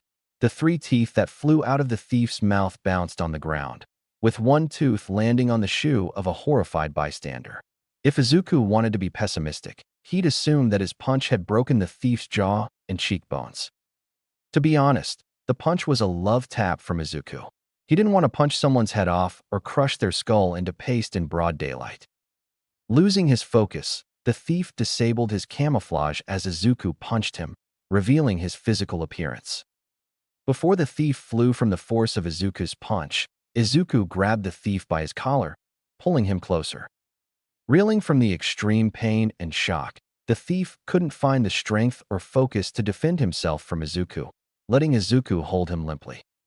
Rearing his fist, Izuku prepared to deliver a second blow to the man's face before stopping, realizing that beating an already defeated thief to a pulp wouldn't look good in the eyes of the public, considering that some of the bystanders had started to pull their phones out to record the beatdown. Izuku let go and dropped the man, who fell onto the ground like a sack of potatoes. The man was still conscious, but was too overwhelmed by the pain to move properly, breathing hard with terror and grasping his mouth that was still flowing with blood, wetting the ground with crimson spots.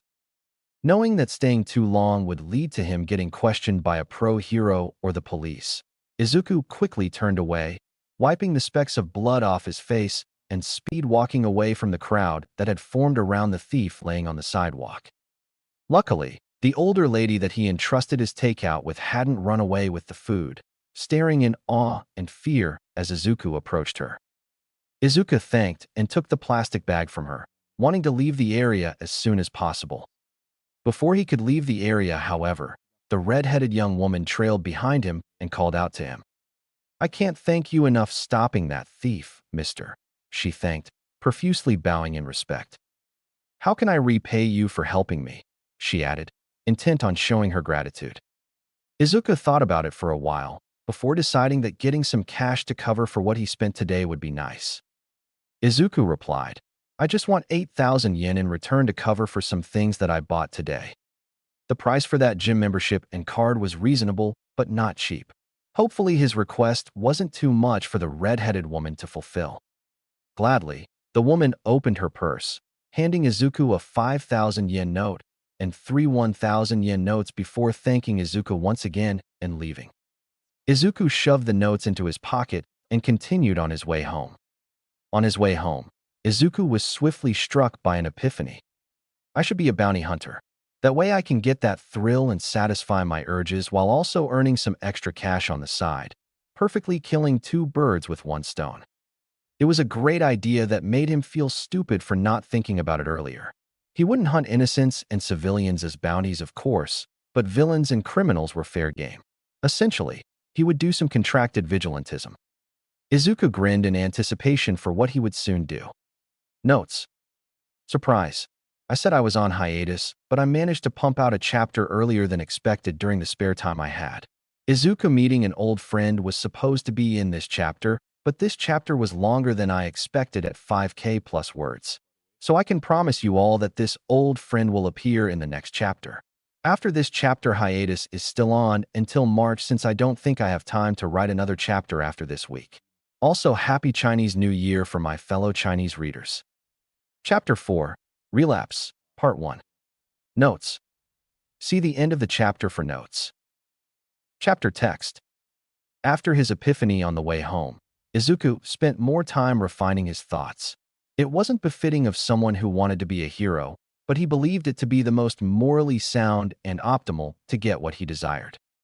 To be fair, he also considered becoming a vigilante. The fact that he was quirkless might have been a loophole to bypass vigilantism laws. However, he preferred not to work for free. Options that allowed for extra benefits like monetary gain were more welcome in his eyes. In light of his morally reprehensible plan, becoming a pro-hero was still something that Izuku wanted. He did genuinely desire to help and save innocent people, and being a pro-hero would be the best way to do so. But being bound to act morally in the eyes of the public felt unsatisfying, for the lack of a better word, and left something more to be desired. Reflecting on the incident with the thief, Izuku supposed that he could have acted with less violence at the time.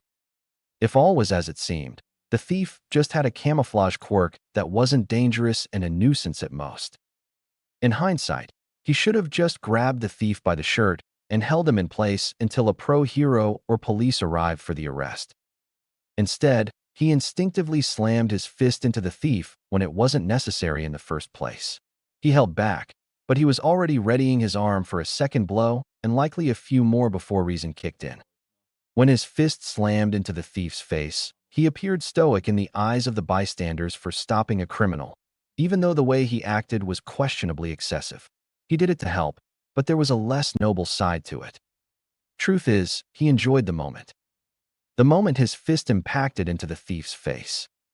The enjoyment didn't come from dominating those lesser than him like some villains would feel. No, it came from how alive he felt. He relished the heat of the moment. As the sorcerer killer, he killed with efficiency, preferring to not drag his task out for too long. After all, he was still doing a job with money on the line. That didn't mean that he didn't enjoy his job. Sure, part of the enjoyment came from hunting sorcerers and curse users alike as a man without cursed energy to prove that even a monkey could utterly destroy them. Yet there was always this lingering thrill and satisfaction that came from eliminating his targets and the fight that ensued. It made him feel more alive than anything else in his life, at least until he met his wife. It seemed that this feeling had become ingrained within Izuku. But a hero should never be like that. A hero wasn't a demon that lusted for battle and blood. A hero had to be someone who was focused on neutralizing a threat, restraining themselves to minimize harm for the sake of others around, cultivating a positive image for others to look up to. Thus, replicating that indescribable feeling that made him feel so alive was nigh unfeasible as a hero. He could never feel it by just being a hero. So what better way to feel alive than by hunting down the scum of society in the streets of Japan? It was fair game. The risk of being killed applied to everyone who chose to involve themselves in a life of crime and villainy. If a villain or criminal had done enough to warrant a large bounty or hit on their head, they likely deserved it. Toji was someone that hunted anyone as long as he was paid, even if they were completely. Izuku would be better than that, going after people that deserved it. The old Izuku who was nothing would call him a monster. But he didn't care. No longer was he this naive kid who completely believed in morality when dealing with villains and criminals. Living Toji's life exposed him to the worst of people. He gained an understanding that mercy wasn't a right, but a privilege. Ultimately, his perspective on a great deal of things changed for better or worse. Society believed that it would be selfish to do so, even if they deserved it. So what? Compared to what he was doing, there were far worse people and things to be concerned about. He would even be doing society a favor. Once he'd cleared his mind of his initial uncertainties and doubts, Izuku gave more thought to the plan itself. Getting involved in underground businesses, especially bounty hunting or contract killing, was difficult. Most of the time, a person had to be already neck-deep in a life of crime or have existing connections to involve themselves in such businesses without issue. For now, Izuku had none of that luxury. His best bet was to use the internet, more specifically the dark web. He'd come upon a handful of videos online before about the hidden side of the internet that harbored all varieties of illegal activities. Among said illegal activities were claims of websites, forums, and message boards that catered to bounty hunting or contract killing services. To do so, Izuku ended up spending roughly a day watching tutorials online on how to access the dark web. As Toji, he frequented anonymous websites for curse users to find jobs that were open. He used to do so personally, until he met his old business partner Shu Kong. Knowing Kong saved him the hassle of finding jobs or contracts by himself. Although he had experience surfing the dark web during his lifetime as Toji, Izuku expected to face some trouble. The era difference of about 200 years between his and Toji's world led to a more complex online environment that was completely different compared to Toji's time. Surprisingly, it wasn't as complicated as he expected to access the dark web in the first place. He easily set up a few safeguards such as a virtual machine and a VPN, virtual private network, on his computer to ensure his anonymity. Along with that, he tested several browsers that didn't block access to the dark web, eventually finding a suitable browser named Tor. He'd also found that cryptocurrency was commonly used for underground transactions since it was less easy to trace compared to conventional transaction methods. He ended up creating a cryptocurrency account too. Done with setting up, Izuku spent the next few days finding related websites or forums in his spare time. Unsurprisingly, scamming fools on the dark web was common practice. Many fools would fork up their money for websites that promised real assassination services in exchange for thin air. As a consequence, finding a dedicated website that was legitimately involved in bounty hunting and contract killing services became a challenge. Fortunately, it was easy for Izuku to figure out whether a website was a scam based on the way that said website advertised itself. Even though identifying the scams weren't difficult, it was still undeniably tedious to sift through loads of fake websites just to find one that didn't even pique his interest. In light of this, Izuku shifted his focus to forums and message boards, where the people there were hopefully more inclined to engage in actual business than to carry out scams. Izuku explored several of these forums and message boards, going through threads and posts until he found something that interested him. On day 4 of his medical leave, something interesting finally happened. While going through a thread on a message board for contract killing, Izuku saw a posting that caught his eye. For real? Staring at his computer screen, Izuku came upon something absurdly unexpected. The post itself was simple, asking for anyone who was interested in a job to directly message the poster's account. Its text read, "Looking for agents operating in the Mizudafu area of Shizuoka Prefecture. Anyone interested, contact me for more details." The message itself wasn't anything out of the blue. He'd already scrolled past heaps of similarly worded postings on other websites, though this was the first one that was looking for someone from Mizudafu. But what stunned him was the poster's username and profile picture. The poster's profile picture was the kanji word kong in black, lying on a white backdrop. The username was also the single word kong, followed by the kanji words for mediator, jungjedra, in brackets. It's Kong. Shu Kong used the exact same username and profile picture on the curse user message board that Toji once operated on. No way it's him, could it really be? Clicking on the poster's username, Izuku entered the profile page, finding an option on the UI to send a direct message. Before he was able to send any message, however, the system wanted him to create an account first. Of course. Rolling his eyes, Izuku quickly created an account, offhandedly choosing the kanji word de, green, as a username. Once he finished, he sent a rather straightforward message. Liu, your full name's Shukong, isn't it? Within half an hour or so of sending his message, the account's owner responded to Izuku's strange and sudden message. Kong, Zhongjiajura. How the hell do you know that? Let me guess, someone placed a hit on me? Liu, do you know a guy named Toji? Asking if this mysterious mediator knew who Toji was would hopefully tell Izuku whether Kong from Toji's world had somehow ended up in this world of quirks too. Kong, Zhongjiajura. Never heard of the guy. Is it him that wants me dead? Maybe it's a different version of Kong in this world? No, it is a different version. Too big of a coincidence that I stumbled upon someone else named Shu Kong who happens to work as a mediator and handler for assassins. Meeting and seeing what this person had to offer was the best way to confirm Izuku's assumption. Liu, relax. I'm not carrying out a hit on you. Only a fool would contact their target before killing them. Liu, someone I know told me about you before. I'm interested in your job opening in Mizuta-fu. Kong, Zhongjiajura. Good to know that you're not an idiot. If you really are interested in doing business, meet me at the myheroacademia restaurant near Tatooine Station. 1 p.m. tomorrow. Tell the server that you're looking for Kong. I'd advise against trying anything funny. Smart move. Heroes patrol that part of the city really often. If I didn't want to kill him there, I'd be caught the moment I stepped foot out of the restaurant.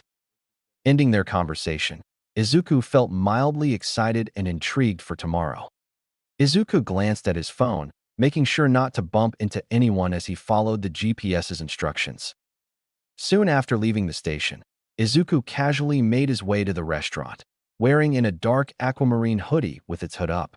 Hopefully the hoodie would help in hiding his identity if anyone who passed by him recognized him or if he got into any sort of trouble. That restaurant should be just around here. 2 more turns and a few dozen more meters of walking later, Izuku arrived at the restaurant. A large black sign with the white words myheroacademia in fine cursive and smaller words that read restaurant in Japanese above the frontage indicated that he was in the right place. Peering in from the outside through the glass windows, Izuku could tell that the place was relatively full. He couldn't make out much detail about the interior, since the windows were darkly tinted from the outside, allowing him to only make out the silhouettes of people and the warm glow of lights. Grabbing onto the steel handle, Izuku gently pushed the glass door open. Upon opening the door, Izuku's ears were pleasantly greeted by the sound of classical music playing. The music playing in the restaurant is the elegant time track from JJK's OST. Izuku wasn't disappointed by the sight. Fancy place, he let out subconsciously as he laid his eyes on the place. The restaurant's design appeared to be a mix of a minimalistic and Western style, with a hint of French decor. The floor was covered by black and white tiles in a mosaic pattern, while the walls and pillars were coated in a mix of dark wood panels and mirrors. As for the ceiling, it was beige in color, supporting a few chandelier-like lamps that emitted a warm yellow light. Further adding to the luxurious aesthetic were the presence of tall leafed plants in white pots. As Izuku was taking in the restaurant's design, a server of the restaurant, a young man attired in a white dress shirt with a black tie and black vest came to greet him, welcoming him and asking whether he had a reservation or wanted a table on the spot. I'm looking for someone named Kong, Izuku clarified. The server politely nodded. Follow me. The server motioned kindly, walking deeper into the restaurant. Izuku followed the server, walking past the restaurant's main area until he reached the entrance to a hallway that had 5 dark wooden doors on both sides. Each door was labeled with Roman numerals ranging from 1 to 10. The server pointed his hand at a door labeled 4, informing Izuku that Kong was in one of their private rooms. Izuku thanked the server, who bowed in response before returning to the reception area, leaving Izuku in front of a door labeled 4 in gold lettering. Twisting the brass doorknob, Izuku readied himself to meet Kong again, except this time he was a scrawny 15-year-old teenager that was shorter than average instead of a monstrously bulky 20-something-year-old man who towered over most people. What he saw as he opened the door, however, briefly sent his mind haywire, leaving him wide-eyed. Even in a million years, Izuku could never expect what he saw after opening that door. Instead of being greeted by the sight of the mediator that he was so familiar with, Izuku was greeted by the sight of a lady. No way. No fucking way. The lady was in her mid to late 30s, dressed in an unbuttoned dark gray suit with a black tie and also dark gray pants. Underneath the suit was a very light gray button-up shirt. Her figure was hourglass in shape, being decently attractive for Izuku's, Toji's, standards. But that wasn't the point. The fucking point was that she looked like the Shu Kong that Toji knew, except more feminine and pretty. Her face wasn't directly copied and pasted from Kong's face, but it resembled Kong's face enough that Izuku wouldn't hesitate to call her Kong's twin. Her hair was in the same shade of black as Kong's hair, but it flowed to her shoulders and was wavy in stark contrast. Without beating around the bush, she was virtually a female version of the Kong that Toji knew. At the moment, she was seated at a cloth-draped round table, pulling out a lone cigarette from a pack and lighting it as Izuku entered the room. "Didn't expect my new agent to be a kid," she plainly remarked, placing the orange tip of the cigarette into her mouth. "For real?" Izuku muttered, taken aback by the surprise. The lady pulled the cigarette from her mouth, exhaling the pungent smoke. "What do you mean by for real?" she questioned, slightly annoyed by Izuku's odd response. Recovering from his initial shock, Izuku managed to stutter out a reply. "Why, you're Shu Kong," he exclaimed, still in disbelief. "I thought that you knew who I was already, yet you're surprised?" But you're a woman. Shu is a guy's name," Izuku claimed, attempting to defend his reaction. Raising an eyebrow, she explained, Siwoo, or Shu in Japanese, is a unisex Korean name. It's mostly a name for men, but women can have it too, you know. Now are you here to gawk over the fact that I'm a woman, or are you here for a job?" she added before taking another puff of her cigarette in exasperation. Still bewildered but regaining his composure, Izuku took a seat opposite to Kong, lowering his hood and more clearly revealing his younger appearance. He could still hear the classical music faintly playing through the wall. "You really are a kid. How old are you? 12? 13? She teased, smoke trailing from her mouth. Izuku felt faintly offended by the question. "I'm 15. Tell you what, kid, this isn't a game. You don't know what you're getting yourself into. I know you're thinking that this is going to be fun, but this isn't like in the movies or video games. Don't call me when you're laying on the ground in a pool of your own blood, crying for me to save you. 'Cause I won't. Go back home now while you still can before you really regret this," she warned, shifting to a more serious tone. Hearing this, Izuku couldn't help but smile lazily. "I may not look like it, but believe me when I say I have plenty of experience in this line of work," he confessed. As crazy as it sounded, it wasn't a lie on Izuku's part. Kong placed the cigarette into her mouth once again, staring intently at Izuku. She was psychoanalyzing Izuku, using her experience as a former detective in an attempt to discern his behavior.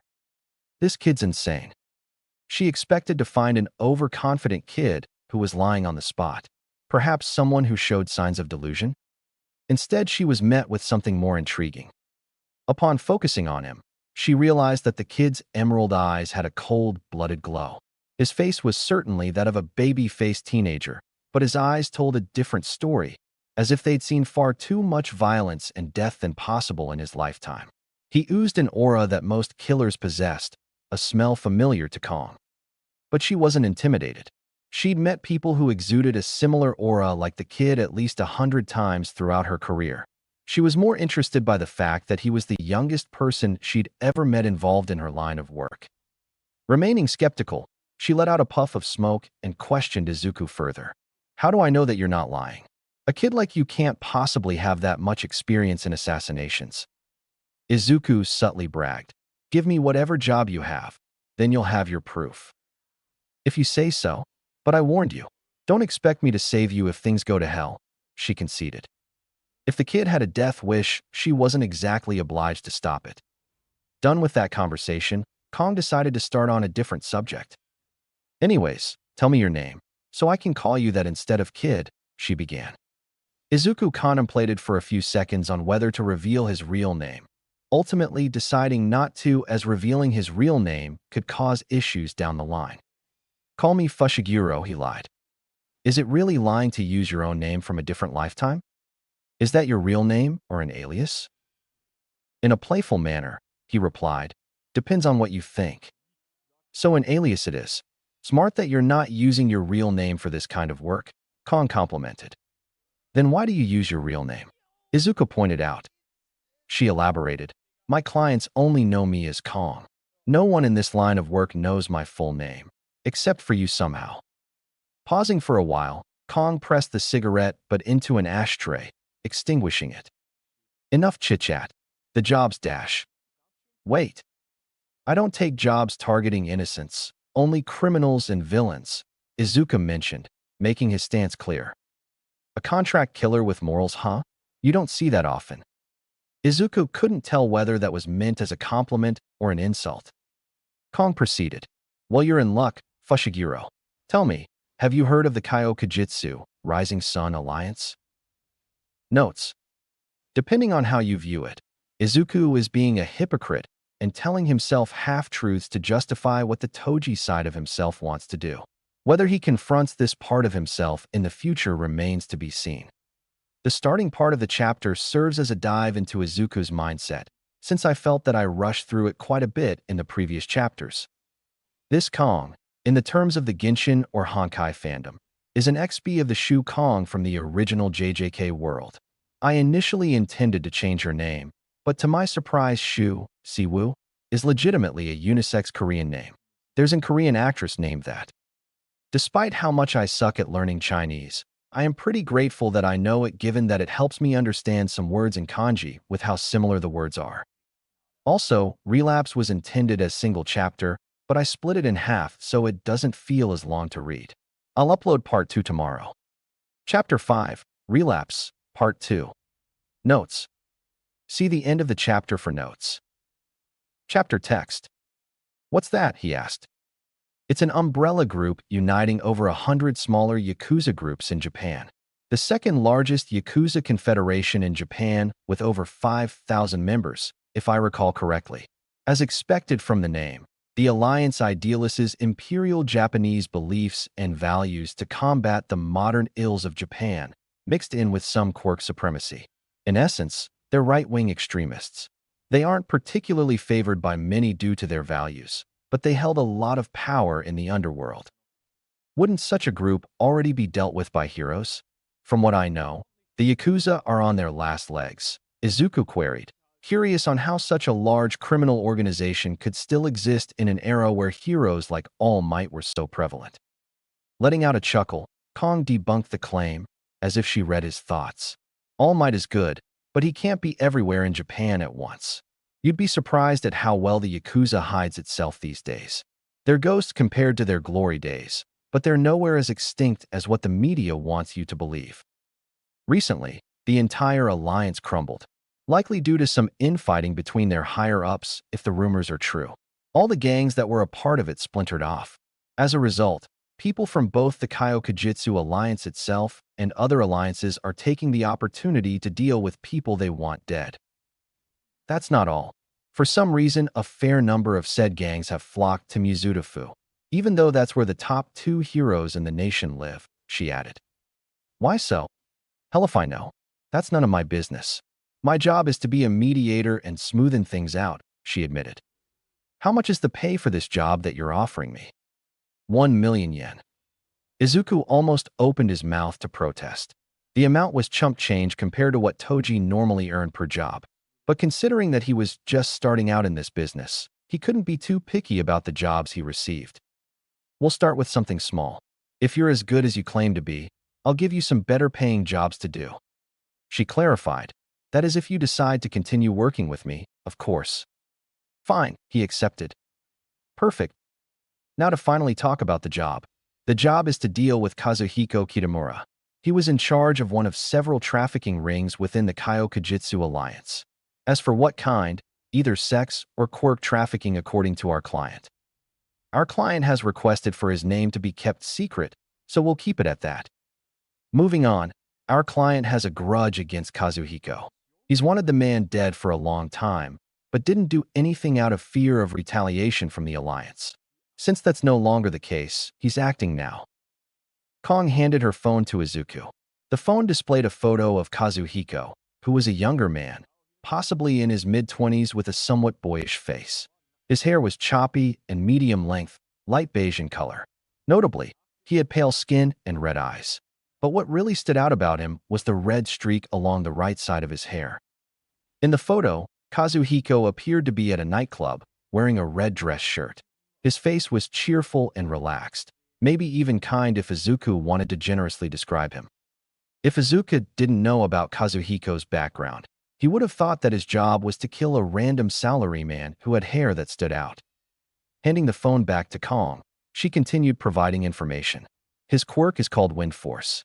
He can generate winds that are strong enough to push someone or knock them to the ground, but it's not anything special. He should be easy enough to deal with. After the alliance collapsed, he and his little group moved to Mizudafu just a few days ago to set up a new ring. Like most villains and criminals, he set up shop at a small abandoned storage facility located in the deeper and older parts of Mizudafu's industrial district. Tomorrow night, he's going to meet our client to discuss business. Our client wants him ambushed and killed after they've finished their discussion, at any time as long as it's within the same night. Also, get yourself a burner phone. I'll keep in contact with you and send the facility's address through that, she abruptly added. With that, she concluded her explanation. That's all I can tell you about. Anything else you want to ask? Yeah. Unexpectedly, Izuku's tone shifted, tinged with a hidden sheepishness that Kong managed to detect.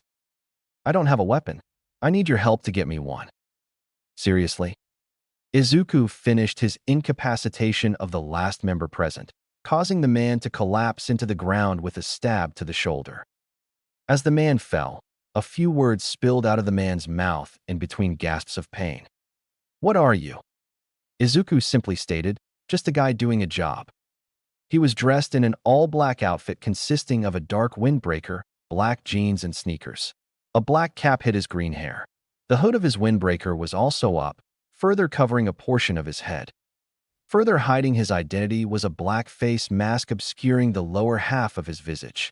Only the upper part of his face and cold eyes were visible. In his black-gloved right hand was a katana, soaked in the blood of Kazuhiko's men. The blade was tilted downwards, causing drops of crimson to drip onto the ground slowly but profusely. He spent most of his morning shopping for clothes, trying to find pieces of clothing that were cheap but had decent enough quality to last him a few jobs. In Izuku's opinion, the outfit he wore was much too edgy for his tastes. In fact, would even go as far to say that he actively disliked it. He wanted something less restrictive that didn't make him look like a cosplayer. Lesser clothes also meant that there was a lesser chance for any residuals to be left behind. On short notice, however, the edgy outfit was the best disguise that he could put together. When Toji carried out his jobs, he never bothered to hide his identity at all.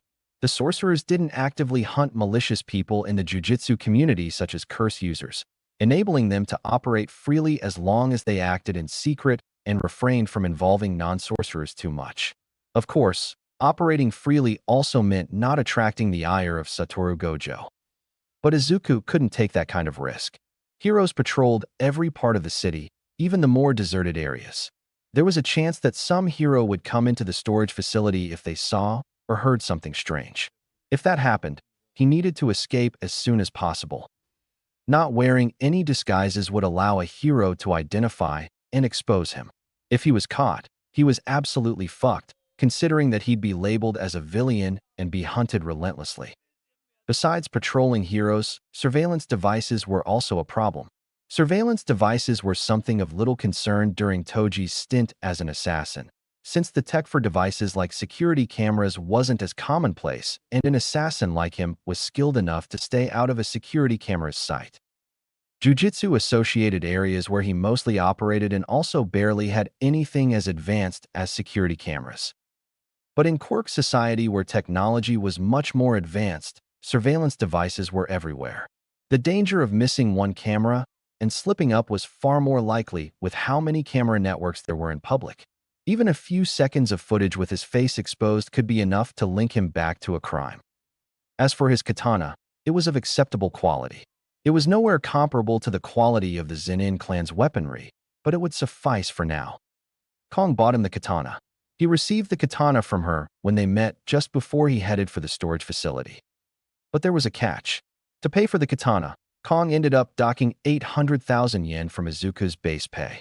He begrudgingly accepted it, though he had a feeling that she pocketed a couple thousand yen for herself to round off the numbers. Paying for the katana, his outfit, and a burner phone left Izuku with a measly 113,000 yen or so as his actual pay for the job. This job had better be worth it. Hopefully Kazuhiko wouldn't take too long to return to the facility. As an excuse to return home late at night, Izuku told his mom that he was going to queue for the release of some limited edition All Might merch, and that it was probably going to take 2 to 3 hours for his turn to buy it. Awaiting Kazuhiko's arrival, Izuku wiped the blood off his blade with 2 gloved fingers. Once the katana was clean enough, he slid it into the sheath on his left hip, producing a soft chink that echoed in the foyer. Soon enough, Kazuhiko returned. Kazuhiko approached the entrance of the storage facility. His mind was floating on the satisfactory meeting he just had, having sealed a beneficial deal involving his trafficking business. When he stepped foot into the main foyer, Kazuhiko came upon a gruesome scene. On the concrete floor lay his men. All 16 of them were seemingly dead, strewn around the main foyer of the mostly empty storage facility. Their bodies were covered in brutal but precise cuts. Small pools of blood pooled around their injuries. Stumbling into the main foyer, Kazuhiko struggled to process the sight. What is this?" said Kazuhiko, horrified. Hearing a thud to the right of him, Kazuhiko snapped his head. He saw someone taking small steps towards him, walking past scattered rubbish and remains within the main foyer. Based on where this person was walking from, Kazuhiko could tell that the person had jumped down from a 2-story tall viewing platform in the facility, producing the loud thud that he just heard. The platform provided a wide view of the main foyer, allowing this shadowy person to monitor Kazuhiko's arrival. But what really disturbed Kazuhiko was how silent this person was. There was no noise with each step they took, as if there was no one present in the first place. Somehow, Kazuhiko knew that whoever this was had intentionally landed with a loud thud to alert him. Once this person was closer, but still a distance away, Kazuhiko was able to make out that this person was dressed black from head to toe, hiding their identity. The person's viridian eyes locked with his, almost looking amused. You did this. You killed my men," he slowly said, stricken with a mix of rage and unease. "I didn't cut any of them deep enough to kill. Don't worry, I'm only here for you after all," Izuku taunted. "Who sent you? Hayato? Tsubasa? All I know is that I'm here to deal with you. I could have hid and killed you from the back, but I'll give you a chance to put up a fight." Kazuhiko cursed at Izuku. "Damn you." Stepping back, a syringe filled with red liquid appeared in Kazuhiko's hand. He jabbed the needle into his neck, causing him to yell out in pain. "Grapha." Dropping the syringe, Kazuhiko seized on the spot for a few seconds before he recovered. "You're dead," he called out, sounding more agitated and guttural than before. Lashing his arm out in Izuku's direction, Kazuhiko sent a blast of wind in Izuku's direction. The wind was extremely violent and intense in nature, having been amplified by the drug that Kazuhiko had injected himself with. Izuku sensed the changes in air pressure, easily dodging it with a rapid leap into the air before the blast of wind could hit him. He landed on a pile of crates that were some space behind Kazuhiko with a loud thud. Both his legs were bent and an arm were placed on the wooden surface, allowing him to balance his landing. Rising up, he questioned, "That's Trigger, isn't it?" impressed by Kazuhiko's power. "Now this is getting fun." "You talk too much," growled Kazuhiko, madly sending another burst of wind towards Izuku's direction.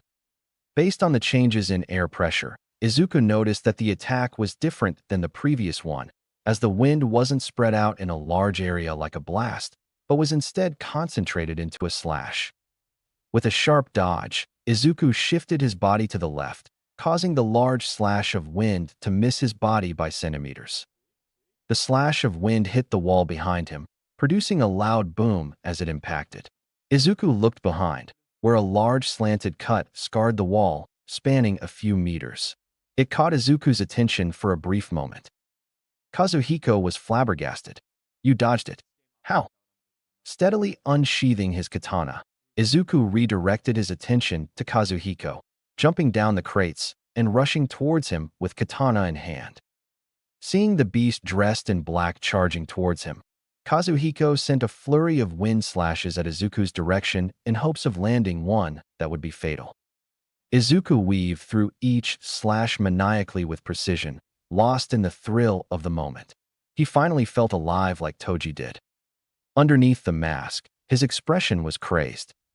As Izuku neared, Kazuhiko prepared to send a blast of wind to create some distance between the two of them in favor of himself. Anticipating that Kazuhiko would try some sort of trick, Izuku rushed past Kazuhiko, circling to his back instead. Gripping his katana with both hands, Izuku angled his katana to strike Kazuhiko's back, attempting a heavy horizontal slash that would have bisected or cleaved clean through Kazuhiko's torso if it landed. In a stroke of luck, Kazuhiko managed to react in time before the blade came into contact with his flesh. He swatted his hand behind and unleashed a blast of wind. Unfortunately, the blast of wind was aimed straight at where Izuku's face was, forcing him to directly tank the brunt of the blast. The wind blast sent Izuku flying into the air. He smashed into a concrete pillar, shattering it before tumbling onto the ground.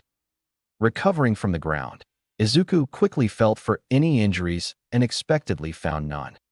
His wind's powerful, but it's a disappointment compared to the strength of the limitless technique's reversal red, less than nothing even. It's only that strong because he took a dose of trigger too. I can wait for the trigger to wear off and attack him then. But where's the fun in that? He also noticed that his face mask and cap had been blown away, revealing his teenage face and mop of green hair. In the heat of the moment, however, he wasn't concerned with that. Either way, Kazuhiko wasn't going to leave this place alive tonight. With a single dash, he returned back to face Kazuhiko. He expected Kazuhiko to mention something about his appearance, but it seemed that Kazuhiko was too enraged and high off trigger to comment on anything. With an arrogant smile, Izuku cautioned, I'm going to speed things up, try to keep up, giving Kazuhiko a heads up. As Izuku finished that sentence, he disappeared from Kazuhiko's line of sight, moving with immense speed. Trying to see where Izuku had disappeared to, Kazuhiko found that Izuku was speeding around the foyer like a bullet. The sound of Izuku's leaps repeated like gunshots, followed by whizzing noises from Izuku's speed that reverberated throughout the foyer, as if bullets from a machine gun were whizzing from all directions. Overwhelmed, he quickly looked around in all directions, trying to track Izuku's movements to no avail. Whenever he tried to see where Izuku was already gone, having already moved to one or two new positions. Shit. He's too fast. I can't follow him. I need to. KRSSHD. Before Kazuhiko could finish that line of thought, he heard the sound of a blade going through flesh and the splattering of liquid onto the ground. Looking down, he saw a long blade protruding from the right side of his chest, covered in blood with the sharp edge facing upwards. QJJKS2 OSD track, Toji Fushiguro. Izuku impaled Kazuhiko from the back, his right hand gripping the katana's handle while his left palm was on the pommel. The katana had pierced Kazuhiko's right lung, causing him to cough up blood in horror. His mouth quickly filled with a coppery taste. Izuku repositioned both his hands to hold onto the katana's handle. Seething with frenzy, he pushed the katana upwards in a single motion, causing blood to spill into the air. The blade sliced through the right side of Kazuhiko's chest and shoulder like a hot knife through butter, creating a clean gap of severed muscles and flesh. As Kazuhiko turned to face Izuku in shock, he received a horizontal slash aimed at his gut, followed by a diagonal cut that extended from his left bicep to his torso. Both of the slashes happened so intensely and swiftly that blood burst out of Kazuhiko's torso in the shape of a cross. As a finisher, Izuku delivered a push kick to Kazuhiko's midsection, sending him falling backwards to the ground.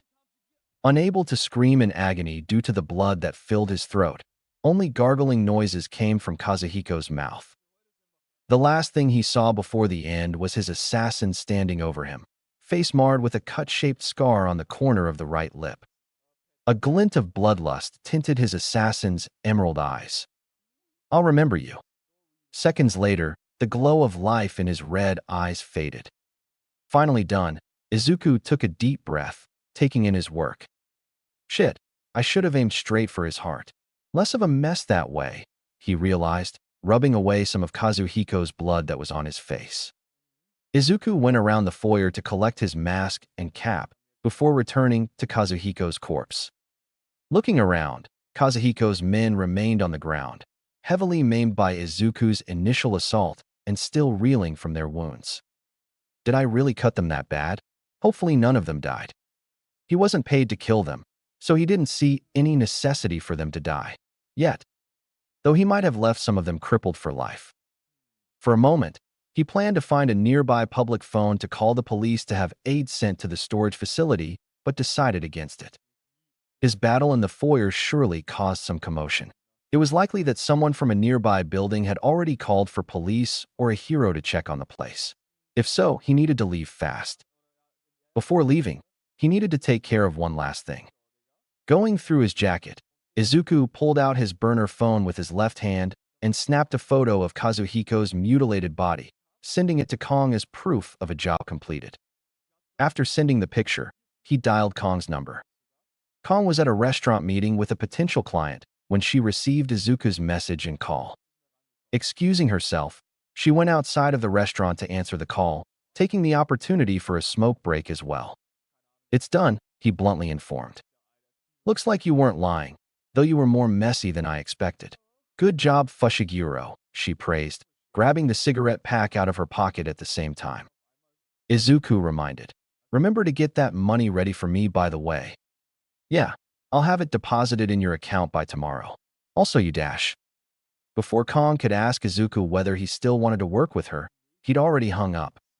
Kong glared at her phone, sighing. "Bastard," she grumbled. Pouting, she flicked a cigarette out of the pack in her hand, preparing to light it. She was a little pissed, but what happened wasn't something to get too mad about. If she offered another job to him and he accepted, it was a sign that he'd want to continue doing business with her. Despite the slight, she had a feeling that working with Fushiguro was going to be worthwhile. Once Izuku, accidentally, ended his call with Kong early, he shoved the phone back into his jacket. He flicked his katana towards the ground, allowing Kazuhiko's blood to slide off the blade and removing the crimson layer. A fiendish grin that stretched from ear to ear formed on Izuku's face. "I'm getting my edge back," he murmured. Sheathing his katana, Izuku turned away from the corpse, leaving the scene. Notes: hopefully the fight scene wasn't too boring. This is my second time trying to write a legit fight. For some reason I love writing detailed gore, so hopefully it's interesting enough. Also, sorry to ask again, but I need suggestions for what Izuku should wear whenever he goes on his future assassinations, something that hides his identity, as I do not want that edgy-ass outfit to be permanent. I know it's stupid of an author to be indecisive about these kinds of details, but I do want to choose an outfit that feels like what a mix of Toji and Izuku would wear, so I believe some reader input would be good for some brainstorming. Chapter 6, Hounds on the Trail. Notes. See the end of the chapter for notes. Chapter text. Nearing the uniformed police officers, Nagai flashed his gold badge, granting him permission to step over the yellow police tape. "Just my luck that I'm on duty today."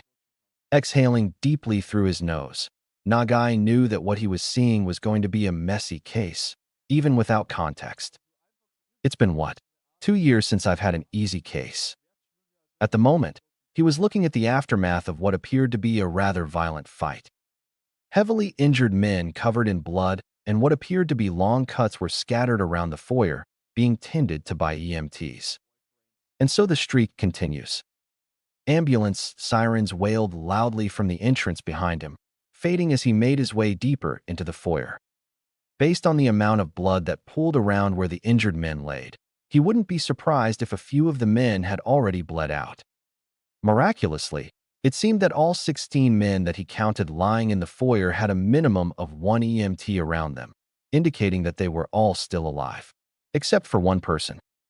He wasn't close enough to determine what kind of injuries the person had sustained. But considering that none of the white-helmeted EMTs bothered checking on them, Nagai felt that it was safe to say that whoever laid there painted in crimson was very much dead. Based on his initial observations, he quickly assumed that what he was seeing was potentially the outcome of some gang violence. A quick glimpse of his surroundings indicated that some kind of fight had occurred.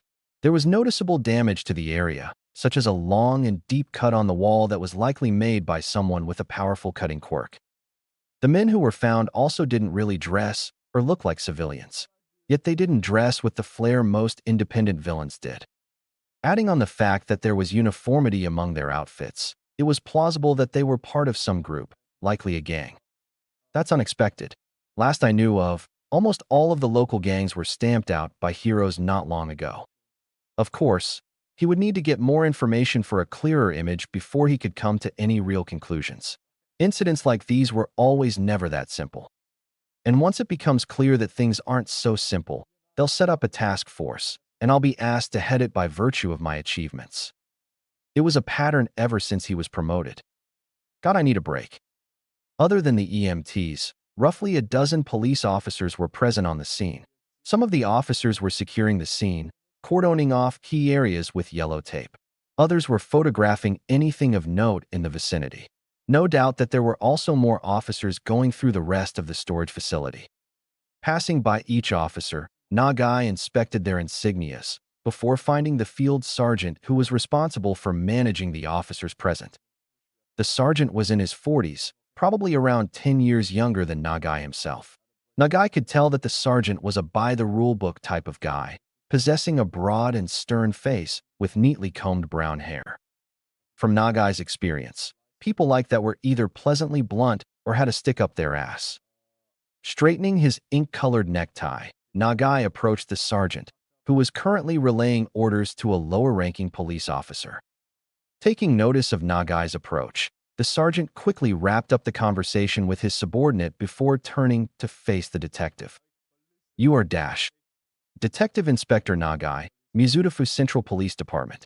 I'm from the Violent Crimes Unit, assigned to this case, Nagai introduced, flashing the detective tag that hung around his neck in a lanyard while simultaneously pulling out his police badge. And your Sergeant Sergeant Nakamura, Kaihoko Precinct. Thankfully, it appeared that Nakamura was the former. Give me a rundown, Sergeant, Nagai requested, shoving his badge back into his jacket. Taking a deep breath, Nakamura began a lengthy explanation. We received a noise complaint from someone who lives nearby from the storage facility. 2 of the officers under my unit who were patrolling together were dispatched to investigate. When they arrived and saw the scene, they radioed in for backup and EMTs, reporting a potential mass homicide or mass attack incident caused by villains. I had the rest of my unit sent here along with some help from other nearby stations. The EMTs arrived at the same time as we did, which was roughly 20 minutes ago. As you can tell, we're still focused on securing the area. After a preliminary search, we found 17 people, 16 injured, and 1 deceased. All found in this foyer. More than half of them are in critical condition. The remaining ones are stable, but they're not in good shape either. We tried asking anyone conscious about what happened, but no one was able to give a coherent response. From the looks of it, some kind of fight broke out, based on the noise complaint claiming to hear violent winds within the building and this bloodbath around us. As for who these people are, evidence points to them being part of a quirk trafficking ring. We've discovered notes discussing their operations, mainly plans on who to kidnap, potential targets, daily schedules of targets, and trafficking routes. He listed, face scrunching in disgust. We also found some equipment for restraining people. Things like quirk-suppressing cuffs, cages, and sedatives. Hell, we even found shock collars. Fortunately, we didn't find any victims. Seems like they were still in the middle of setting up their operations, Nakamura hastily added. Underneath his professional exterior, Nagai grit his teeth. Bastards like these were absolute scum, kidnapping kids and grooming them to be exploited and sold, along with capturing women to be used like breeding stock. Throughout his 37 years of service in the police force, Nagai could count the trafficking cases he'd investigated on one hand. Even so, The cases made him feel tremendously infuriated with how horrific they were. Having met with victims of quirk trafficking before, he knew firsthand about the effects of this heinous practice. Many victims were left mentally broken, suffering from all kinds of mental trauma that would never heal, seemingly damaging the soul itself. Is there any indication on how long they've been here? Nagai asked, concerned about how long these monsters were left unchecked. Based on some documents we found, it seems like they moved from Shinjuku about a week ago. That's concerning. Could all of this be connected to some larger operation? Nagai frowned. Any mention of why they decided to move? Unfortunately, no. Anything else of note? For now, that's all I know. Chances are, there's still more info and evidence to be found. My men aren't finished combing through the entire facility yet, Nakamura explained. Has the forensics team arrived? They're en route, said Nakamura, eyes quickly pointing at the black-strapped analog watch on his wrist. Probably arriving in a few minutes. Subconsciously brushing his gray hair, Nagai thanked Nakamura. Thank you for the rundown, Sergeant Nakamura. In return, the edges of Nakamura's mouth curved slightly. My pleasure, Detective. Looking at Nakamura's face, Nagai wasn't entirely sure if what he saw could be deemed a smile. Rundown completed, Nakamura turned away from Nagai, calling over another officer for a situation report. Nagai turned away in tandem, making his way towards the lone corpse in the facility and further analyzing his surroundings in the process. He found an officer, a youthful woman with dark hair and a ponytail, taking photos of the body, trying to get every minute detail on camera. Police officers were specifically not allowed to touch corpses out of fear of tampering with evidence. Only the forensics team and veteran detectives with the right credentials, such as Nagai, could. As such, their current priorities were to ensure that whatever evidence found was properly recorded. Tapping the officer on the shoulder, Nagai politely ordered her to pause her little photography session so that he could inspect the body. Upon laying eyes on his tag, she stepped aside, allowing him to crouch down for a closer look of the corpse. The body was definitely an outlier in terms of gore he'd seen on corpses. The amount of blood that was splattered around the corpse was almost comical, like something out of a horror film with too much budget for its own good. Brutal as it was, he was mostly desensitized to the sight before him. Most police officers were, but some of the rookies might have felt nauseous or even thrown up if it was their first time laying eyes upon such a sight. This would make good material if the higher-ups decided to update that video we use for desensitization training. Ignoring the almost dried blood that overflowed from the dead man's mouth, whoever responsible for what happened had left the face mostly intact, much to Nagai's luck. At least it'll be easier to identify who this was. The dull red pupils of the victim were dilated, obviously in well-deserved fear and pain from whatever that happened before death, assuming that the dead man was also a trafficker. Nagai shifted his focus to the rest of the body, trying to identify the injuries masked by the mess of red. 3 deep slashes, including one that split open the space between his neck and shoulder, likely made by some sort of edged weapon. To a bystander's inexperienced eye, the cuts almost seemed to be made by a madman. With how violent and scattered the wounds were, Nagai couldn't blame them. The copious amount of blood definitely added to that sentiment. An experienced detective, however, especially a veteran of the Violent Crimes Unit, could tell that it was the opposite case. Sparing a quick but more analytical look at the injured traffickers closest to where he kneeled, Nagai compared their wounds, seeking confirmation about his idea that the bloodbath was the work of a single person. The width of the cuts matched up, implying the possibility that the same weapon was used to do the deed. The style of the cuts sort of matched up too. Clean, precise, and no signs of drag. No random thug could have done this. The killer's well-trained, possibly with years of experience. Whoever that dealt with the traffickers was no different than a 5-star chef gutting a chunk of raw salmon. The only sure difference was that unlike the shallower but still brutal cuts on the rest of the traffickers, the cuts on the beige-haired man were clearly aimed to kill. An assassination. That makes sense. Whoever that was in the way got cut down, but wasn't finished off. In his mind, Nagai quickly cycled through a list of known villains that had the quirks or skills to pull off such a feat of butchery. It was more likely that a villain was responsible than a vigilante. Most vigilantes, while operating outside the law, weren't this violent. He narrowed down a few suspects, but the fact that the perpetrator spared all the traffickers except for one threw a wrench into Nagai's guesswork. Almost anyone he could think of with the right skill set or quirk was locked in Tartarus already. The crime also didn't fit the modus operandi of the remaining villains he had in mind. Any of them who could brutalize the traffickers in such a fashion likely wouldn't have bothered with sparing the remainder.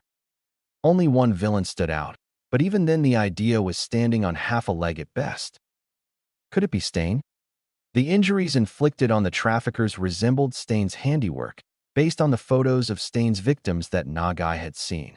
A villain like Stain was also deadly enough to triumph against 17 average men in a fight. Unlikely. The crime doesn't fit Stain's modus operandi at all. Heroes have always been his target. Plus, he has never attacked a group of people like this before. Even if he did, it's more than likely for him to kill all of them instead of sparing anyone.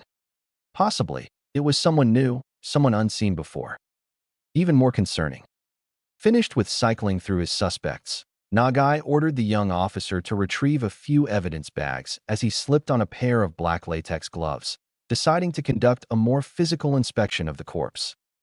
Sticking his hands into the dead man's pants pockets, he found the dead man's smartphone and an ordinary brown wallet along with a small mix of 500 yen and 100 yen coins.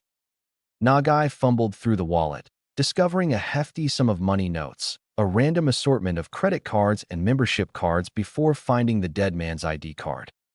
Kazuhiko Kitamura, born 22XX. That makes him 27, Nagai noted to himself.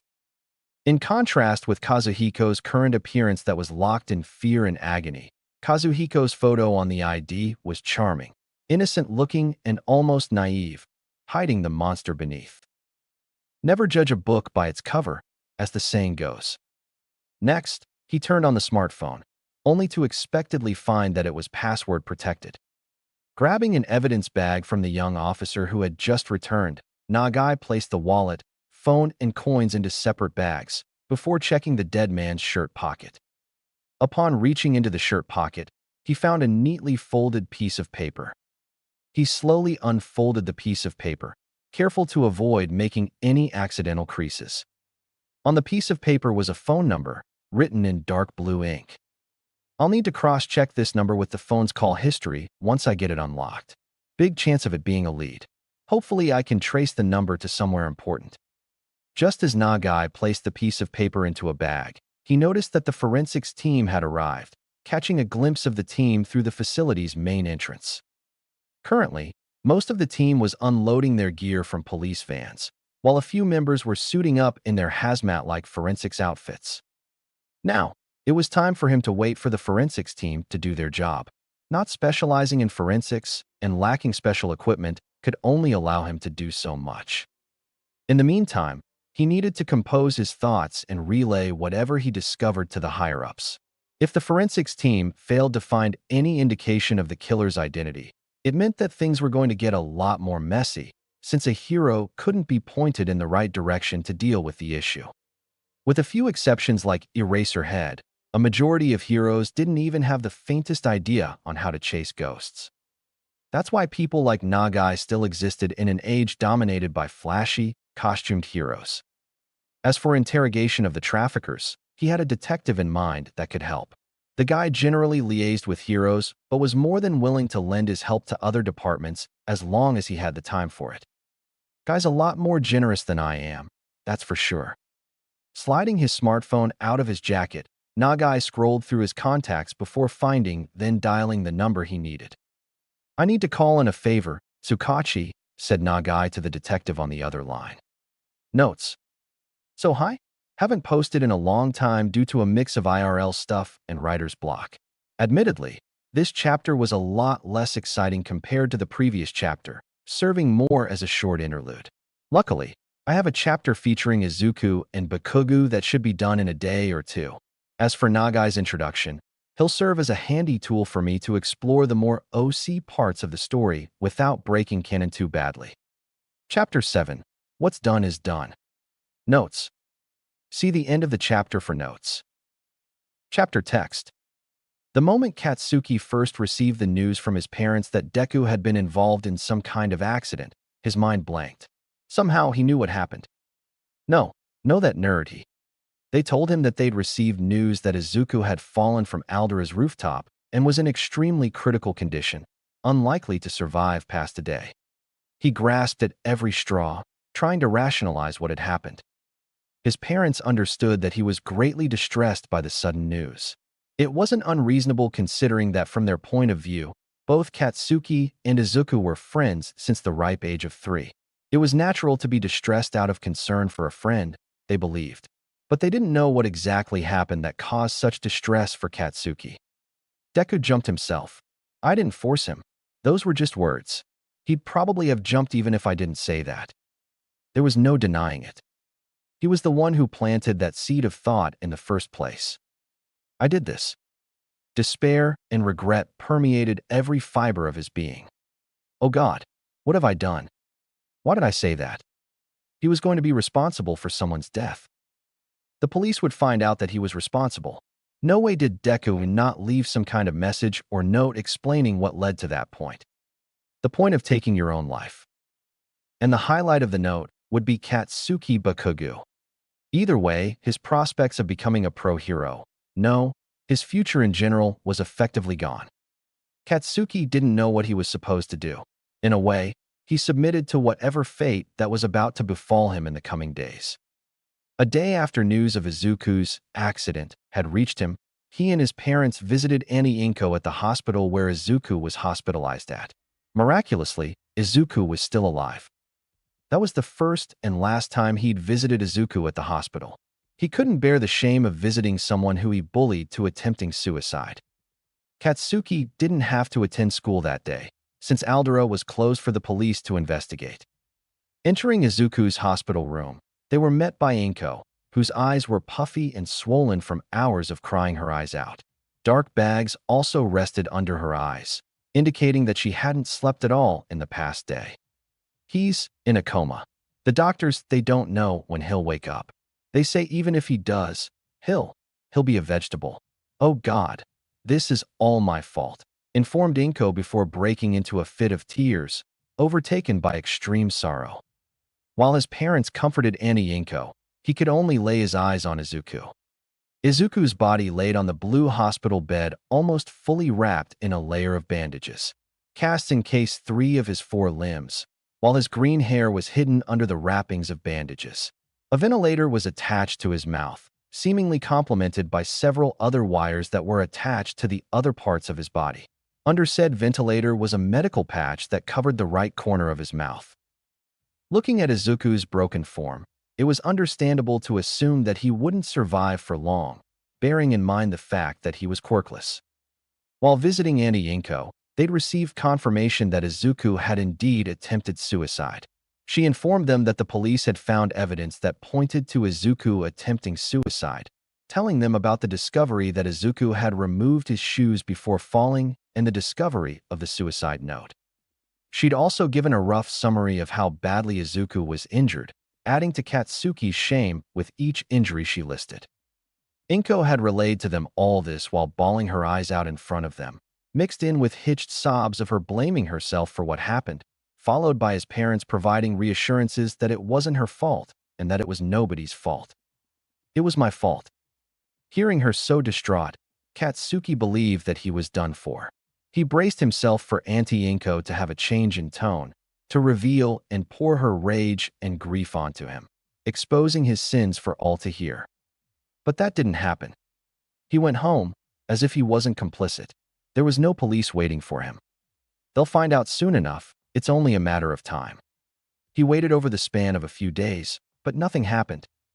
When nothing came to pass, he debated on turning himself in. At the end of it, he didn't do it, guilty as he was. Whether it was out of fear, shame, some twisted sense of pride, or because he really didn't care enough. He didn't know. Returning to school after the police investigation was over, Katsuki discovered that Aldera's reputation and status was unexpectedly none the worse for wear. Since there was no concrete proof of what led Izuku's suicide attempt, Aldera managed to hush up the entire incident. Apparently, Izuku's suicide note was worded vaguely enough to not implicate anyone's involvement, instead containing more about his hopelessness and self-loathing.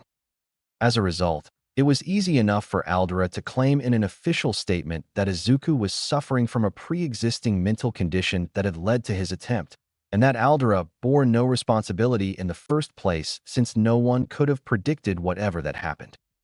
Some parents questioned why it was possible for a student to access the school's roof, particularly after schooling hours. The school's board responded by shifting blame onto the school's janitor for carelessly leaving the door unlocked, causing the poor man to be swiftly fired. Katsuki didn't care or know whether that was true. The days after the incident had been a blur to him. It was a struggle to think straight or act normal. His body was functionally on autopilot, leading him to be far less lifeless than his usual brash and abrasive self. He didn't even have the focus to train properly. The change didn't go unnoticed. His parents could tell that he was depressed from seeing his friend so horribly injured, from their perspective at least. Even someone like him would be shaken to the core. They assumed that he needed time to grieve and recover from the news.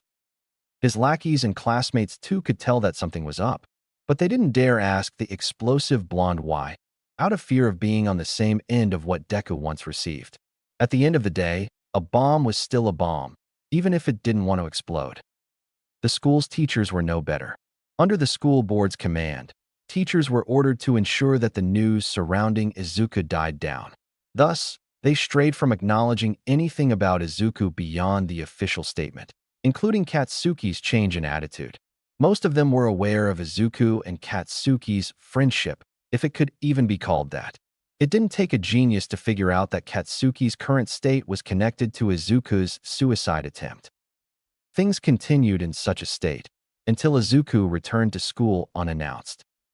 There was no sign or warning to prepare Katsuki beforehand. Just seconds before class started for the day, Izuku waltzed right into the classroom like he wasn't on death's door less than 3 weeks before. Katsuki was startled. It was like seeing a ghost who had returned to haunt him. He had no clue why, but his breath was suddenly rapid, accompanied by a numbness that spread throughout his body. His classmates and teacher were equally startled. Everyone fell silent as Izuku stepped foot into the classroom. Their teacher tried giving some welcoming words, but Izuku kept quiet, barely acknowledging anyone's presence besides casting a deadpan expression as he made his way to his seat.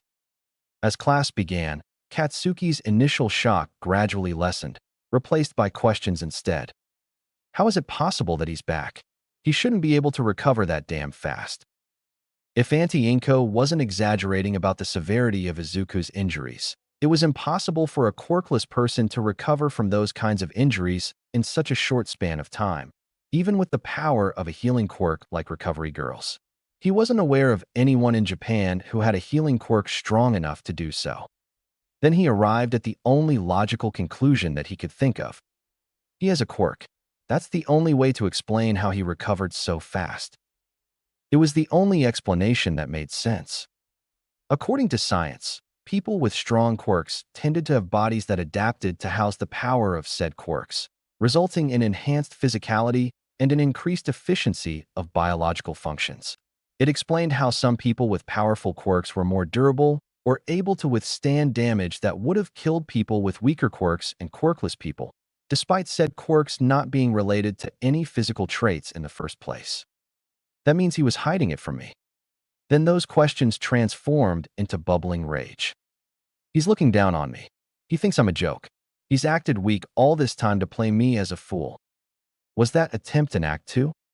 During a change in period when the subject teacher hadn't arrived yet, Katsuki marched towards Izuku's table, resolved to get answers. Head unmoving, Izuku's pupils momentarily shifted to see the person approaching him, glancing at Katsuki for a second before returning his gaze to his notebook, continuing to scribble in it. "Oi, Deku," Katsuki called out. Izuku remained silent. Growing annoyed, Katsuki persisted. "I'm talking to you, Deku. Stop writing in that shitty notebook." Again, there was no response. "Answer me," he ordered, before reaching his hand to grab the notebook. He expected to easily take the notebook away, letting the nerd panic and plead as he held the notebook. Instead, without even looking at him, Izuku caught his wrist in a blur before it made contact with the notebook, startling Katsuki for the second time in the day. Izuku's grip was unnaturally strong. Katsuki tried to pull his hand away, but it didn't budge an inch. It was like his arm was trapped under layers of steel and concrete, tightly encased around his wrist. Shit, when was his grip this strong? Upon locking eyes with Izuku, who'd finally turned to face him, Katsuki froze. He didn't notice before, but there was something wrong with Izuku. On the surface, his facial appearance was nearly unchanged, with the exception of the cut-shaped scar on the right corner of his mouth and his hair being very slightly longer. However, the way he carried himself changed. There wasn't a hint of the timid and meek Deku that Katsuki knew for more than 10 years. It was replaced by an air of confidence and boldness. What made Katsuki freeze, however, was something far more ominous. For as long as Katsuki knew Izuku, he could tell that there was always a passive aura of inoffensiveness and kindness that Izuku radiated, much to Katsuki's displeasure and annoyance. Izuku's personality made him more approachable and friendly to most people, but it was a sign of weakness, paving the way for Izuku to be a constant victim of quirk-related prejudice. It was so significant that Katsuki often questioned whether it was an act, lending him even more reasons to bully the nerd. Now, there wasn't a single sparkle or a trace of warmth behind that pair of viridian eyes. There was only unadulterated and calculating disdain that filled those dim eyes.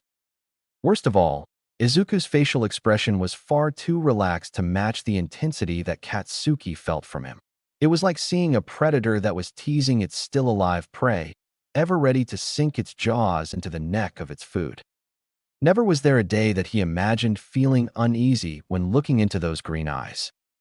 As the unease spread, Katsuki was almost sure that Izuku was going to shatter his wrist. Instead, Izuku boredly rolled his eyes. "It wouldn't hurt to wait, you know," he stated. Snapping back to his senses, Katsuki opened his mouth to respond, before being interjected by Izuku. "I'd prefer if you didn't cause a commotion on the first day that I'm back. Meet me behind school at 3:30 and we'll settle whatever problem you have with me. Also, don't bring any of your lackeys along. It's better to keep things private," Izuku nonchalantly instructed, not wanting to deal with Katsuki's nonsense while in class. With that, Izuku released Katsuki's wrist, half expecting Katsuki to bother him again. But Katsuki, stupefied from what happened, returned to his seat and obliged to Izuku's request, more than inclined to not find out what would happen if he didn't. Just as Katsuki thought that Izuku wasn't going to show up, he was jump-scared by the voice of Izuku from behind. "What the foo? How did he get behind me without making a sound?" "Kakin," Izuku greeted. He wanted to say Bakugu, but his mouth slipped.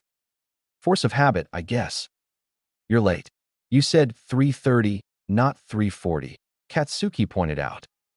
"After all he's done, I can't believe I'm still using that shitty nickname from when we were kids." "Oh." Izuku quickly checked the time on his smartphone. "I was making sure that no one else was around," he explained, uncaring that he was late. Putting his phone back into his pocket, Izuku asked, "So what did you want?" not wanting to beat around the bush. "How the hell did you recover so fast?" "You'll find out eventually, but long story short, my body is special," Izuku admitted.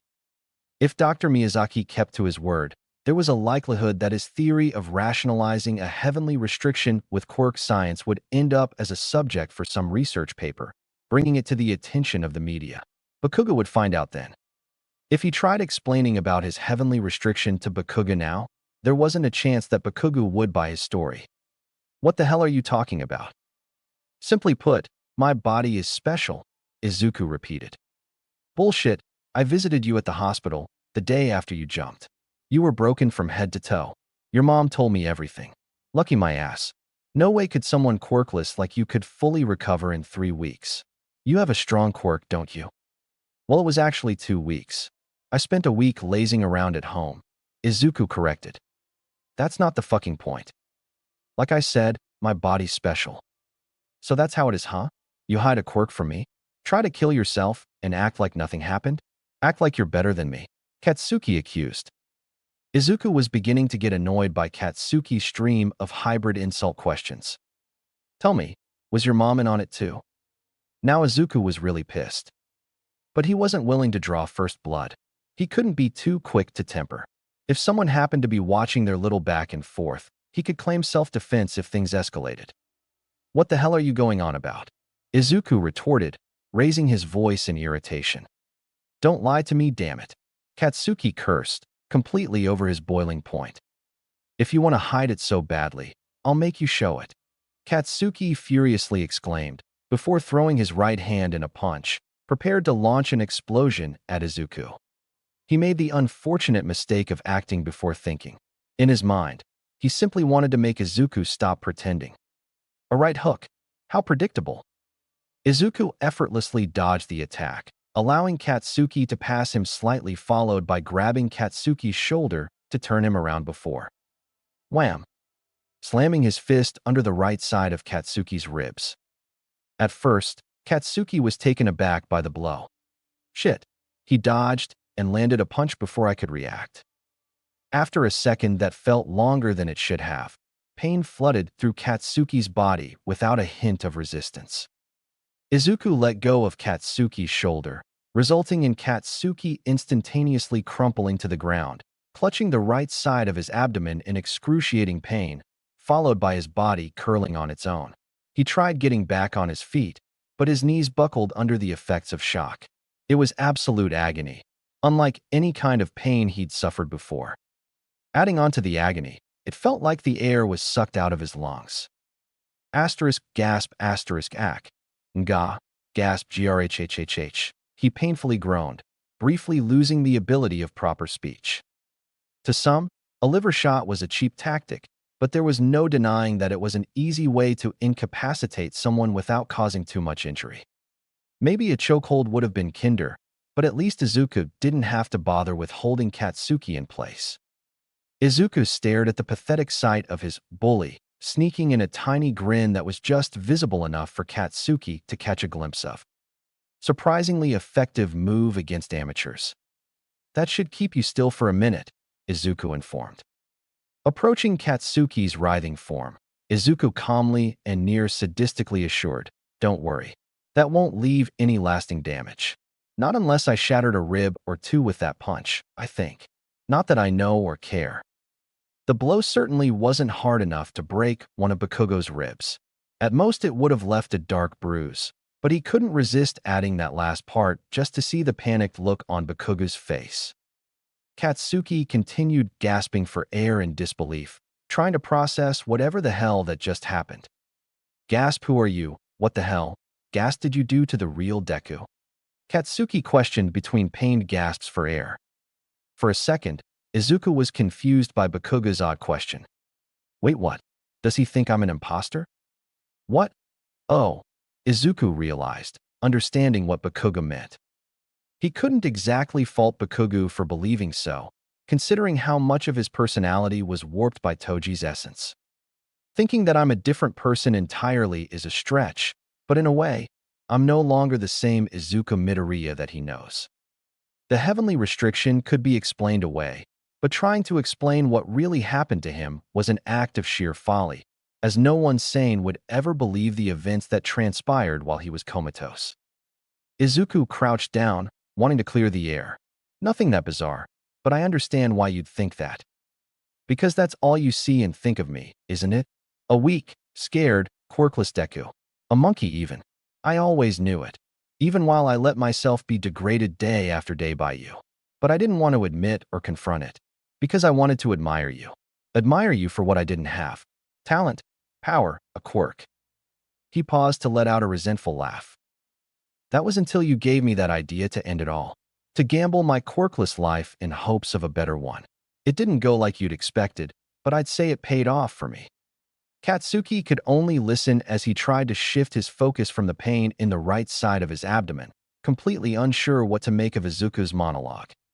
Sensing Bakugo's confusion, Izuku rose from his crouching position and sighed. Is it that hard to believe that I had a slight change in personality, especially after what happened? I guess I have you to thank for that, Izuku declared. Why you? NGH won't get away with doing that to me. Katsuki managed to let out through the blinding pain, finally managing to get on his feet, albeit on shaky knees. Izuku humorously smirked. You tell the heroes that I hurt you? Surely they'll believe how someone with a quirk as strong and great as yours was assaulted by a useless monkey like me. With a sudden burst of speed, he pulled Bakugo closer by the collar, further alarming the blonde. And besides, I think this is hardly anything compared to what you've done to me over the years. The words hit Katsuki like a tidal wave, drowning him in suffocating guilt. Deku's right. Releasing his grip, he sent the taller boy stumbling, despite the height difference. We're done. I don't care what you do next, but if you try anything with me again, I won't be as kind as today, Izuku warned before turning away, deciding that he'd wasted enough time. Wait, Katsuki pleaded. I'm sorry. Turning around, Izuku bitterly chuckled at Katsuki's attempt at an apology. I'm sorry. I'm sorry. I'm sorry. How dare you say that to me? Is that all you have to say to me? After what you've done to me throughout all these years, I should gut you open alive like I did to Satoru Gojo for even daring to say that to my face. He's sorry. That doesn't change anything, not at this point. Fuck it. He wasn't in the mood to deal with the blonde. A little too late for that, don't you think? He replied cynically before finally walking away from the scene. He expected Bakugo to hurl more expletives at him, to demand him to come back, or to even chase after him. But he only received silence. As soon as he'd left the school's compound, Izuku noticed something rather surprising, something that he never thought could happen after he merged with Toji's soul. Huh. He actually made me, he muttered to himself, nearly bursting into a mirthless laugh. His eyes were wet. He'd actually teared up at some point during his whole exchange with Bakugo. Fuck. He'd let his resentment of that Pomeranian overtake him for a moment. His pride. He wasn't supposed to care about such things anymore, much less get so worked up and emotional over it. He wasn't the useless failure, the Deku from before. He wasn't weak anymore. So why did he feel like this? Perhaps he was still more emotionally scarred than he'd led himself to believe. I don't care anymore. Useless, I don't care at all. Quirkless, I don't care. Monkey, I don't want to care. I don't. He didn't want to think too much about it. It was better that way. Almost as if the writer, some higher being, had heard his plight, his burner phone abruptly rang as he neared his home. Huh, he'd forgotten that he brought that to school. Opening the phone's cover, he could see that the caller was Kong. Raising the phone to his ear, he was assailed by the voice of Kong chewing him out. Fushiguro, you goddamn idiot, she scolded, trying to sound stern and professional, but obviously brimming with anger. What's with the sudden insult? He sarcastically asked. You were supposed to ambush Kitamura, not slaughter his whole gang, she reprimanded, almost yelling. Izuku defended himself. What? I only killed him. His gang's still alive. Well, mostly alive, he corrected. Yeah, I went a little overboard.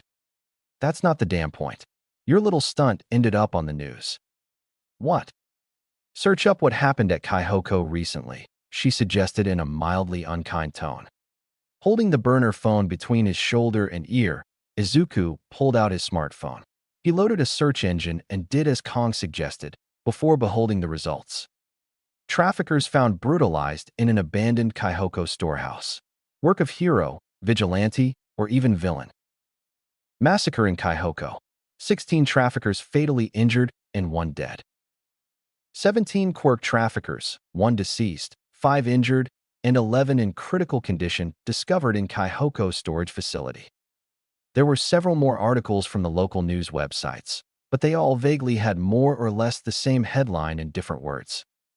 You do realize how much attention this has attracted, right? Kong pointed out.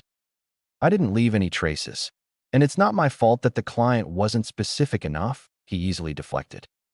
Still, look, Sai, you're a contract killer, not some bloodthirsty villain. I'd prefer if you didn't get heroes and the police on your tail. Makes business difficult more than it needs to be for both me and you, she explained. Izuku could imagine her rubbing her nose bridge on the other side of the line as she told him that, making him smile after what happened with Bakugo. You're acting like I'll get caught. he argued playfully. As he said that, he swore that he heard her say something about kids these days, under her breath. You're lucky the client doesn't care. If he did, my cut of the job would be gone. So, I assume you no longer want me working with you? Of course you're still working with me. It's not easy to find someone skilled enough to specifically kill one person while leaving the rest almost dead out of choice. I'd be more of an idiot than you if I decided to give up this fast on an investment. She further clarified, just try not to pull this stunt again for any future jobs, or at least keep things to a minimum. Understand. Obliging to Kong's request, he agreed. Fine, but no guarantees, he half-heartedly promised. For a second time, Izuku could hear another disappointed sigh. That's all, I'll update you if I have any jobs for you, Kong concluded. Before we end, I need your help again. What? Your katana broke? She joked. Get me in contact with someone who sells guns and a weaponsmith, preferably someone specializing in anything bladed, he requested. I'll pay for all their services, of course, he swiftly added. Izuku waited for a few seconds before hearing the flick of a lighter from Kong's side and receiving her response. Give me a few weeks, maybe a month. Gun runners aren't too hard to find, but the weaponsmith will take me a while. As long as you find one who knows his stuff, time isn't an issue for me. Preparing to end the call, Kong concluded once more. Again, I'll update you on any jobs or get back to you once I'm done. Once the call was done, Izuku shoved the burner phone back into his pocket before taking a look at his smartphone again. Traffickers found brutalized in an abandoned Kaihoko storehouse. Work of hero, vigilante, or even villain. Work of hero, vigilante, or villain. More like the work of someone who's just doing a job. Notes. Lots of emotions coming out this chapter for both Izuku and Bakugo. Recently read a lot of angst fics about a certain white and blue-haired character with heterochromia, so I decided to try my hand at writing some angst myself. I'd say I had fun writing this chapter. Updates from now on might be a lot more infrequent, as a result of more IRL stuff. Chapter 8. An Illusion of Progress. Notes. See the end of the chapter for notes. Chapter text. Entering his office, Nagai absent-mindedly tossed the two documents onto his desk before settling into his charcoal-colored office chair. As someone who held the rank of detective inspector, Nagai was privileged enough to have his own office, not needing to share a cramped space section by cubicles like the rest of the Violent Crimes Unit's detectives. When he first moved in, his office was decorated with sterile, institutional furniture that lacked any personal touch. Some of his colleagues encouraged him to transform the place into something that was more of his own. In a debatably ironic way, he did. Over time, the sterile space was spoiled by a mix of paperwork, notes, and records, scattered around in thick stacks that created an organized mess. Despite the mess, Nagai knew where to find what he needed, most of the time at least. The first of the documents was a sheet of paper listing 5 detectives, including himself, that were assigned to the Kaihoko Case Task Force. Among the 4 other detectives, he'd only worked with one of them before, that being Detective Sergeant Tsuruga. He's a detective sergeant already? He'll be my right hand then. Wonder when he got promoted, though. Outside of interrogating suspects or interviewing witnesses, Tsuruga was a man of extremely few words, but said man excelled when it came to the more physical and practical aspects of being a detective, in part to his large physique and quiet demeanor that made him both intimidating and effective in most scenarios. He was the type of detective that everyone wanted when things got violent, possessing a quirk that was well suited for physical altercations. Despite his size, he moved with surprising agility too. While his investigative skills were second to his physical abilities, Tsuruga made up for it with a tireless work ethic. Once the man set his mind to something, he was scarily persistent. Nagai appreciated that about him. Nagai recognized the names of the remaining 3 detectives, but he wasn't personally acquainted with them. He'd heard accounts of their exploits from other colleagues. Still, they were almost complete strangers to him. Reaching for the second document, Nagai's hands opened the paper dossier containing the compiled scene report. He filtered key information from each page of the report, his obsidian eyes scanning sentence after sentence. The officers and forensics team had done an acceptable job compiling everything they could find within the storage facility into roughly a dozen pages worth of information, much to Nagai's convenience. Reading or writing reports were seen by some colleagues as one of the most boring parts of working in force. Nagai understood their point of view, but personally he didn't hold any strong opinions towards the task. It was nothing to about, as it was a basic step that was required to move things along. There was one thing, however, that currently cast a light shade of dissatisfaction onto him. That being the recent decision made for his case. Given the number of casualties involved in such a case, it was inevitable that the incident would become a headline for the local news networks. In Nagai's humble but apathetic, so his colleagues claimed, opinion, it was preferable to keep the entire incident hidden from the public or media, or at the very least have it kept under an embargo.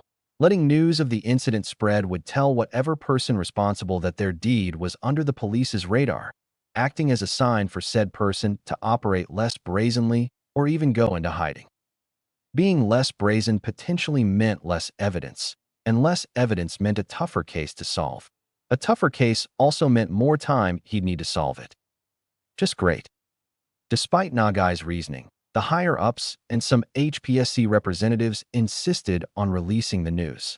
The public had to be aware for safety purposes, they said, lest this unknown new villain cause another incident in a more public area. He wasn't entirely against the decision, but the problem was that no one even knew who or what they needed to watch out for, authorities included. Based on the reports, there wasn't much to go off from the initial on-scene investigation. Almost everything regarding the incident still remained shadowed by unknowns. Just as he dreaded, even the forensics team hit a wall. Any blood, fingerprints, or hair they found and tested all belonged to the traffickers. The team did discover things that the police officers weren't able to, but there was nothing crucial enough to make a breakthrough in the case. Shit, they found nothing foreign. No residuals that could have come from the perpetrator. As for Kitamura himself, a background check revealed that he was the heir to what was once one of the richest construction companies in Shinjuku. By the time Kitamura was born, however, the company had crumbled from years of scandals and mismanagement, leaving Kitamura to grow up with virtually nothing but rags. As an adult, he mostly wandered around Shinjuku working all kinds of odd jobs. Consequently, he barely had any connections on record. It made tracing his prior activity next to impossible. Kitamura's phone wasn't much help either. Going through the phone, it was revealed from text messages discussing their trafficking operation that Kitamura was the ringleader, and that his men were composed of local thugs he'd recently hired, rather than the entire group originating from Shinjuku. Unfortunately, the phone was very new, containing very little data, having likely been bought just a week prior. Other than the context from the messages, the phone didn't contain any significant information such as Kitamura's other associates, enemies, the specifics about his plans, or anything of the like to build off on. Adding insult to injury, the number that Nagai found also led to a dead end. The phone was inactive, its last known active location being some train station in Jaka City. Local police were sent to investigate, but nothing turned up. Then there was the matter of the perpetrator's motivation. It would have been easy enough to point fingers had everyone in that facility died. There were a few villains with cutting or slashing-based quirks and the mindset to cause the carnage at the storage facility. The fact that only one person died, however, created more issues than Nagai would have liked. None of Nagai's suspects were the type to spare anyone. Kitamura's death was unlikely to be a coincidence, considering that the lighter cuts on the rest of the traffickers in contrast to the death blows received by Kitamura indicated a certain level of restraint. It did lend some credence to his assassin hypothesis, even if there wasn't much to support it in the first place. What was the purpose behind only killing Kitamura, though? Could we expect to see such an incident again, and how soon? If he wanted to solve the case fast, he needed answers to those questions. Killing one person, but to brutally maim the rest? Why? The entire case didn't fit into the typical outline for gang hits. Call it intuition or a gut feeling. But Nagai somehow knew that the perpetrator possessed an oddly twisted moral compass. Mercy? He would never admit it to anyone, but he'd probably do something similar to the traffickers if he had the chance. Nothing as brutal as the actual thing, of course. As villainous as that sounded, he was still a morally sound person that believed in doing things the right way. It was just that some people deserved more than what the law was allowed to deliver. Nagai leaned back in his chair, letting the details from the report settle into his head. He rubbed his temples as frustration brewed within him. Interrogation of those traffickers better provide some answers. Even better, a face for me to find. Mulling over the reports for a few more minutes, Nagai came up with several explanations that were shakily feasible. To send a message. What kind of message? For what? From who and to who? A personal grudge. No doubt someone like him would be hated by many. If so, why weren't the others killed along with him? A vigilante. Could be that some vigilante just stumbled into their base and got into a fight with them. Then again, if this vigilante had no issue killing one person, why not kill the rest? As he pondered, there were a few soft knocks to the door of his office before it was gently swung open. Detective Nagai, a younger, more modest voice called out, followed by the sound of the door closing and light footsteps on the linoleum floor. Eyes still fixated on the report, Nagai acknowledged the visitor in his office. Yes, he replied in a dry tone. The autopsy is done. You can go talk to the pathologist now, the visitor informed. Raising his head, his eyes made contact with the visitor. The visitor was a young man with a lean build, probably in his early 20s. He was rather handsome, with sharp features akin to a model. Further enhancing his appearance was his messy but silky white hair, along with shining lemon eyes that contained slit-shaped pupils. His garb was composed of a black turtleneck and similarly colored slacks, overlaid with a light gray jacket. Looking past his facial appearance and clothing, what really stood out was the presence of fox ears that sat on top of his head. The ears were mostly white, tipped by a fading orange tone. Contributing to the fox-based appearance was a bushy tail that too ended in faded orange. Looks like some kid my girl would fawn over. Which pathologist? The department has 5 of them, Nagai pointed out. Realizing his sudden mistake, a light blush spread over the fox-eared youth's face as he hastily bowed and apologized. Sorry. It's Miss Sonata. She's in the autopsy room on the first floor. Yup, definitely someone my girl would fawn over. The kid looks like he'd fit in some stupid shoujo manga she would read. Kid, you should also introduce yourself, Nagai bluntly suggested. Flustering once more, the fox-eared youth bowed again and introduced himself. Sorry again. I'm Detective Yamakomo. I was assigned to the task force for the Kaihoko case. You seem awfully tense for a detective, Nagai commented, placing the report back onto his desk. Sir Dash, you don't need to keep saying sorry. It's my first time meeting a top and renowned detective like you. I'm honored. I truly admire the work you've done. Mentally, Nagai raised an eyebrow. Do people really think that highly of me? I thought I kept a low enough profile. Attempting to ease the mood, Nagai half-heartedly softened his expression. Just remember to be clear next time. I know a few people who'd make a lot of noise for such a mistake. Lucky for you, I don't get paid to make a fuss over little things like that. After hearing Nagai say that, Yamakomo appeared less tense. So you're the rookie I've been hearing about. I take it that you were recently promoted? Just last week, actually. This is my first official case as a detective, Yamakomo clarified. Nice to meet you. Heard that you're pretty good at deduction.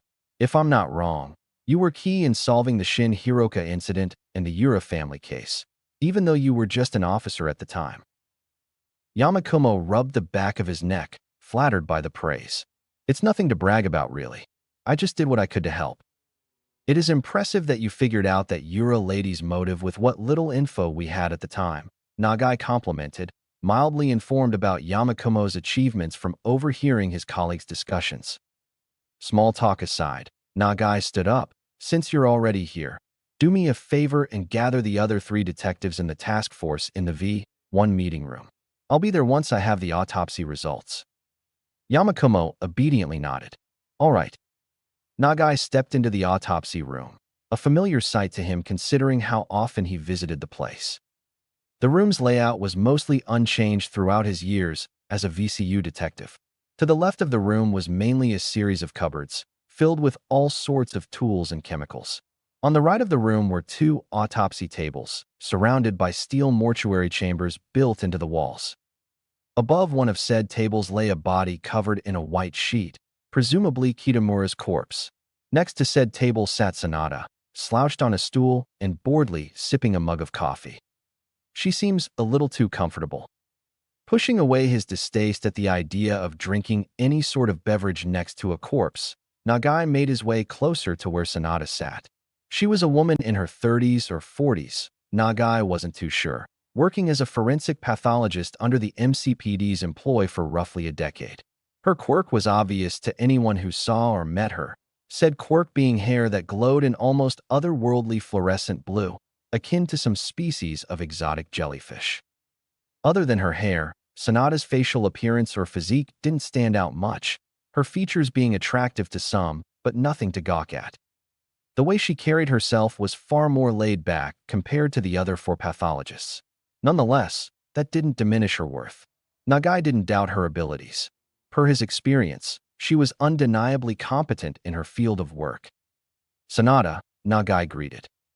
Nagai, still looking as stern as ever. A little late to be sipping on coffee. Sanada smirked, rising from her slouched position. I expect a long night. I'm slated for 4 more autopsies today. The next body's probably coming in soon. I presume that the only murder victim is mine. Yeah, the rest are accident victims. Having said that, Sanada placed her coffee mug onto a nearby metal desk before grabbing a hold of the white sheet that obscured the corpse. Shall I? She requested. Go ahead. Receiving Nagai's consent, Sanada yanked the sheet away to reveal Kitamura's disfigured corpse. The corpse was completely naked and cleaned of all the dried blood, allowing Nagai to more clearly see the darkened, dried mutilations that marred Kitamura's figure. He died from a mix of asphyxiation and hypovolemic shock stemming from severe hemorrhaging. His respiratory tract was filled with blood, an outcome of his right lung being essentially destroyed. Coupled with the shock from how much blood he must have lost, he died within seconds after getting these injuries. His injuries have consistent width and size. Most people who have quirks that can cut or slash aren't skilled enough to create such clean cuts, so it's probable that the killer used some kind of weapon. If I had to guess, probably a katana, based on corpses I've seen before. My thoughts as well, Nagai agreed. The 2 lacerations in a cross shape are nothing special. Anyone with a pair of eyes can figure out what happened there. But, pausing to point a gloved finger at the gap in Kitamura's torso, she continued. The gap between his neck and shoulder was a little trickier. Took me longer than usual to figure out how that was made. It's barely noticeable from all the damage to his tissues, but there are signs of a puncture wound at the base of the gap. The flesh pattern also indicates an upward cut instead of a downward one. Can't say for sure, but what could have happened was that the killer pierced him through the back, then forced their weapon upwards to cleave through the right of his thoracic region. Why specifically the back? Nagai queried. His muscle tissue surrounding whatever that remained of the initial puncture wound pushes outwards towards the front of his body. It's a sign that the weapon was forced in from behind. So he was impaled in the back and slashed at the front. Pretty much. Whoever this perpetrator was, they had their fun. His injuries aren't the only thing to take note of. A blood test found traces of trigger in his bloodstream. The point of injection is that tiny red dot on his neck, a sign that he shot that stuff straight into his jugular vein. It's also why his pupils are more dilated like crazy, 37% more than a usual corpse. Interesting. That explains those strange glass and metal fragments the forensics team found. The syringe must have been crushed during the fight. Just as luck would have it, his phone rang. Answering the call, Nagai listened briefly to the caller before giving his reply. Got it, on my way. Call Detective Tsukachi. Tell him that I need him to be at the hospital for the interrogation. Ending the call, Nagai turned to Sanada. I need to go. One of the traffickers is stable enough for interrogation. Anything else you need to tell me? That's all the major stuff. The finer details are in the papers, Sanada clarified as she handed the file containing the autopsy report to Nagai. before discarding her old pair of latex gloves and slipping on a fresh pair to prepare for her next autopsy session. Happy hunting, Nagai. Thanking Sanada and exiting the autopsy room, Nagai made one last call before making his way to the hospital. Saruga. Yes. A flat voice answered back. Tell everyone in the room that we're heading to the Mizuta General Hospital. I'll give further instruction on what we need to do once everyone's there. Noted. With that out of the way, Nagai pocketed his phone. As he made his way out of the station, he could only wonder what kind of person would go to such lengths to kill Kitamura while sparing the rest of the traffickers. Notes. Long time no see. I apologize for ghosting Miss FIC. Apparently working part-time for 12 hours a day, followed by starting university, is pretty draining. Couple that with a lack of idea on how to progress the FIC, and I regretfully left the FIC in the dust for months. Fortunately, I've managed to figure out a general outline for the FIC, or at least a plan for me to connect the scenes or plot points that I want to write together. Bit by bit I've been writing whenever something pops into my head. Just know that the FIC isn't dead yet, just growing slowly. Talking about the chapter itself, I know that some people will be disappointed that the chapter, after so long, is OC-centric instead of focusing on Izuku's perspective. Just a heads up, the next chapter is OC-centric too. I apologize for that, but I can promise that some of these OCs are key and play a big role to the overall story that I intend to tell in this FIC.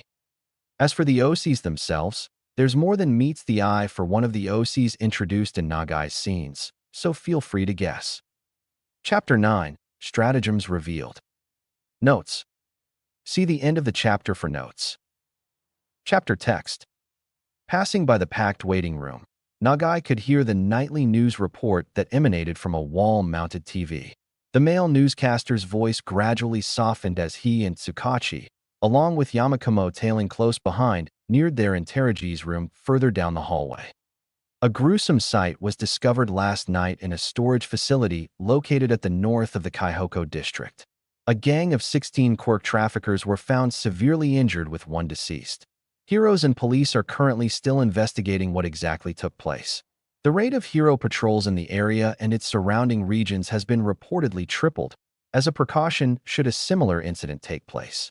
In the Mianti Dash. I didn't expect that you'd have Yamakumo around for the interrogation. I assumed that you'd want him to interview the hospital's staff about the status of the other traffickers, like the rest of your team, Tsukachi abruptly remarked, interrupting the newscaster.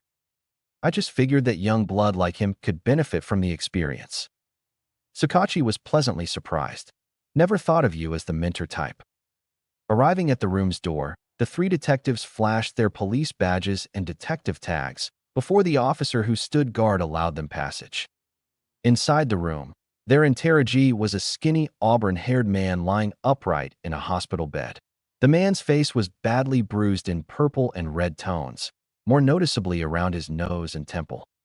Standard procedure would require at least one of the man's arms to be cuffed to the bed for security purposes. That wasn't necessary, however, as the man's arms appeared to be severely injured, held in place by medical braces that inserted metal pins into his already bandaged arms. The man turned his head to face his visitors, wondering who they were. Attempting to maintain a guise of neutrality, Nagai introduced himself and his company. Detective Inspector Nagai from the MCPD's Violent Crimes Unit. Next to me is Detective Yamakumo from the VCU-2 and Detective Inspector Tsukachi of the Hero Affairs Unit. Why is someone responsible for Hero Affairs here? Detective Tsukachi is here to determine the level of hero involvement required for this case. He cleared up. On paper, that was the reason for why Nagai had Tsukachi come along. In actuality, he just wanted Tsukachi around to solidify the interrogation results. And you, Nagai said as he wagged a patronizing finger. You're Akio Akiyama, quirk, resin blast. Age 32. Your official residence is registered at an apartment in Nakano City. You've been arrested before on 2 counts of assault, for counts of possession of illicit substances, and so far, 1 count of dash. Quirk trafficking. Did I get that all right? Yes, Akiyama reluctantly replied. Nagai sneered. Though I'm sure you've done more, especially someone like you. The records are always cleaner than reality. If we weren't in a hospital, you'd have to worry about me adding another bruise to that ugly face of yours. I was desperate, all right. I needed the money. It was too good to refuse. I didn't want this. I didn't know that it would lead to this shit happening to me. Akiyama cried out, glaring at his arms in distress. Scum like you deserve every bit of what happened and more. It's a shame that your arms weren't amputated, Nagai taunted, shedding his professional demeanor. Tsukachi quickly intervened. Introductions and unnecessary threats aside, we're here to interrogate you regarding what happened in that storage facility at Kaihoko last night. 16 people, including you, survived, albeit with varying levels of injury. The only death was your boss, Kitamura.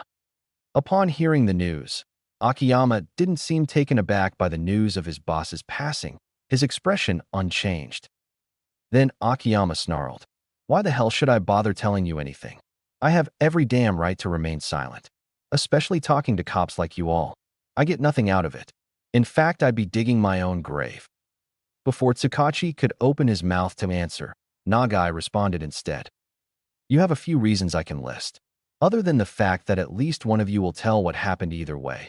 I'm sure that under normal circumstances, you'd want to find the person that butchered you and your friends like pigs. However, based on your text history with Kitamura, I presume that you've barely known them for more than a week. So I think it's more accurate to say that you alone want to find whoever that did this dash." Nagai lazily gestured at Akiyama's broken form with one hand. "To you. Whoever that reduced you to this sorry state. You'd be lucky if you can even bend your fingers. If you didn't have shame working as a quirk trafficker before, now I'm sure you'll have shame living as a useless, pathetic cripple who won't even be able to care for himself for the rest of his life. I'm also sure that you're aware of how many years the crime of quirk trafficking carries. Combine that with our nation's conviction rate that exceeds 99%, and you have more than enough reason." Nagai briefly paused to let Akiyama's gears turn, while he grabbed a chair for a seat.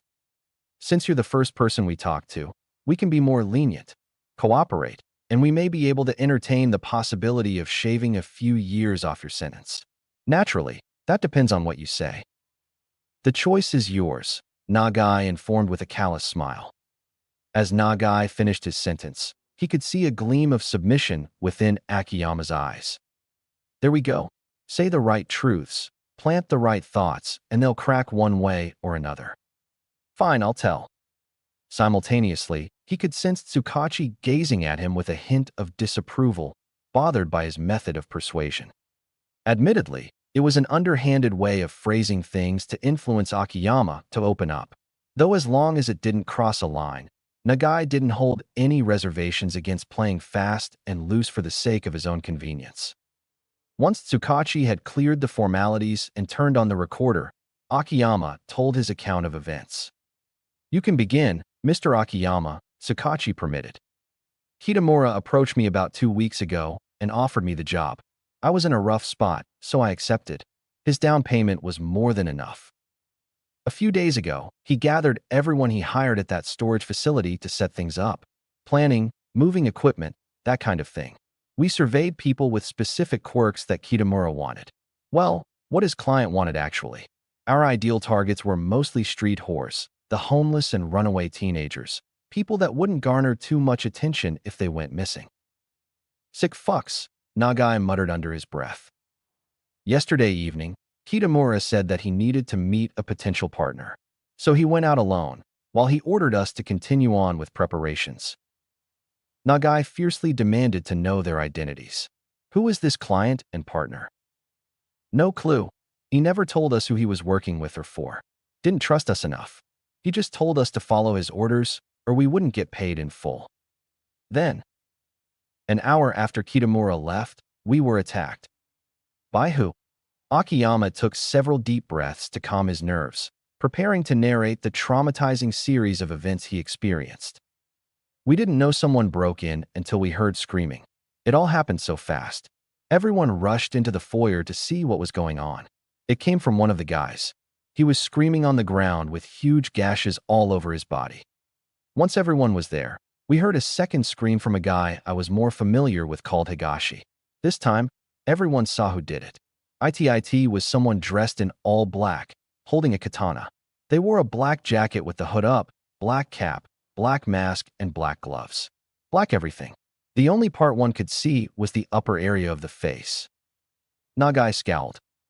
Well, there goes having a face to look for. So you could see their eyes? Their eyes were green. Dark green. Describe the attacker's physical appearance. Nagai requested. Lean, shorter than average, I think. Looked like a guy. Yeah, it was a guy, unless it was a flat-chested girl or some shit like that. Go on.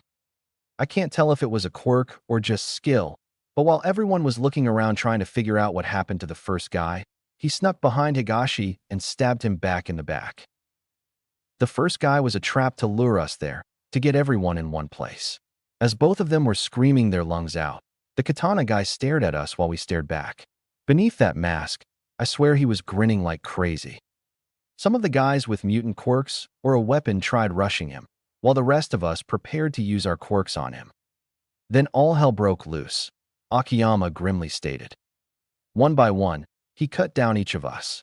His quirk made him move faster than we could see. Even though we had the whole foyer lit up with lights and lamps, we couldn't track where he went. We'd only see a black blur, followed by someone bleeding out. The worst part was that he didn't make any noise. After he was done with one or two people, he'd disappear into the mess of junk and crates in the foyer. A few seconds later, he'd reappear at a completely different end of the foyer, spilling someone else's blood. We couldn't hear any footsteps, any creaking, or any thuds that could have told us where he was coming from. The only thing we could hear were our yells and screams, Akiyama described, visibly disturbed. Nagai's thin brows furrowed. So you think that this person's quirk has something to do with stealth, possibly sound suppression along with heavily enhanced speed? Could be. Without warning, Tsukachi interjected.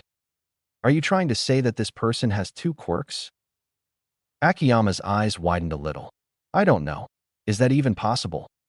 Concern washed over both Nagai and Tsukachi for different reasons. Continue, Nagai ordered. The only time we managed to do anything was when a guy whose quirk was having octopus tentacles as tails, Yoshida was his name I think, somehow caught both of the katana guy's arms with his tentacles during the chaos. Someone with a knife and another with claws took the chance to rush him. I was standing nearby and held both my arms out, preparing to use my quirk on him. Halting for an unpleasant gulp, Akiyama carried on. Before I could even see it, he sliced all 8 of Yoshida's tails into chunks of meat. Yoshida and the other 2 guys' bodies were covered in cuts. All 3 of them collapsed instantly. That's when I realized that all of this was entertainment to this monster. He slowed down to let himself get caught by Yoshida for fun. There wasn't a moment where we could have harmed him. I wanted to run, but before I could even put my arms down and before I even felt it, he sliced both my arms open, along with my left leg. Then he hit my face with a left hook, sending me flying into a wall. The pain was too much for me to get up from. I saw him take his time with anyone left, before everyone was on the ground covered in blood. Then what happened? Akiyama laid on the concrete wall, pain overflowing from his arms and left leg. Sparing a quick glimpse at the limp arms on his sides led to his head recoiling in horror. His arms were a bloody mess, defiled by God knows how many cuts. There was too much blood to see where he'd been cut. The flesh on his arm wasn't solid anymore, transformed into a mushily broken mass of bone and red. The sight of his arms and the increasing pain drowned Akiyama in nausea, filling his esophagus with bile. The taste of vomit lingered at the back of his throat, though he resisted the urge to throw up as hard as possible, aware that the blood loss would kill him sooner if his body lost any more fluid. He closed his eyes, doing as much as he could to ignore the pain, but to no avail. Snap, snap, you're still conscious, aren't you? A voice called out without warning. Without making a sound, the katana guy had made its way to where Akiyama laid, crouched down and snapping its fingers in an attempt to catch his attention. Playing dead, Akiyama prayed as hard as he could to whatever god that was watching that the monster in black would leave him be and not finish him off. Go away, go away. How long ago did Kitamura leave for his meeting? Akiyama remained unresponsive, holding his breath. I can tell that you're still awake. Come on, don't pass out now. the katana guy whined. Alas, his prayers were unanswered. I don't like repeating myself, so dash. Instantaneously, Akiyama felt the edge of a katana in contact with his neck, still wet with the blood of his fellows. Crimson drops flowed down to the base of his neck, soaking the collar of his shirt. Again, tell me how long ago did Kitamura leave for his meeting, or I'll cut your head clean off right here and now, the monster threatened, sounding mildly annoyed. Akiyama's mind went into full-blown panic. Oh God, oh God. Opening his eyes, Akiyama confessed. He left about an hour ago. I don't know where he went. I swear I don't. I really don't. How long until he comes back? I don't know. He didn't tell us anything. Are you lying to me? I'm not. I'm not. Please. Please. I don't want to die. Please. Akiyama hysterically begged as he felt the edge cutting into his skin. The monster's emerald eyes squinted, seemingly in anger. Akiyama in turn fearfully shut his eyes again, bracing for the katana to cleave through his neck. Out of Akiyama's expectations, the monster stood up, leaving him be. Akiyama swore the monster muttered something that sounded like, "Looks like I'm too early," before walking away from where he laid. At the end of Akiyama's recollection, his voice was quivering, the memory still fresh like dew.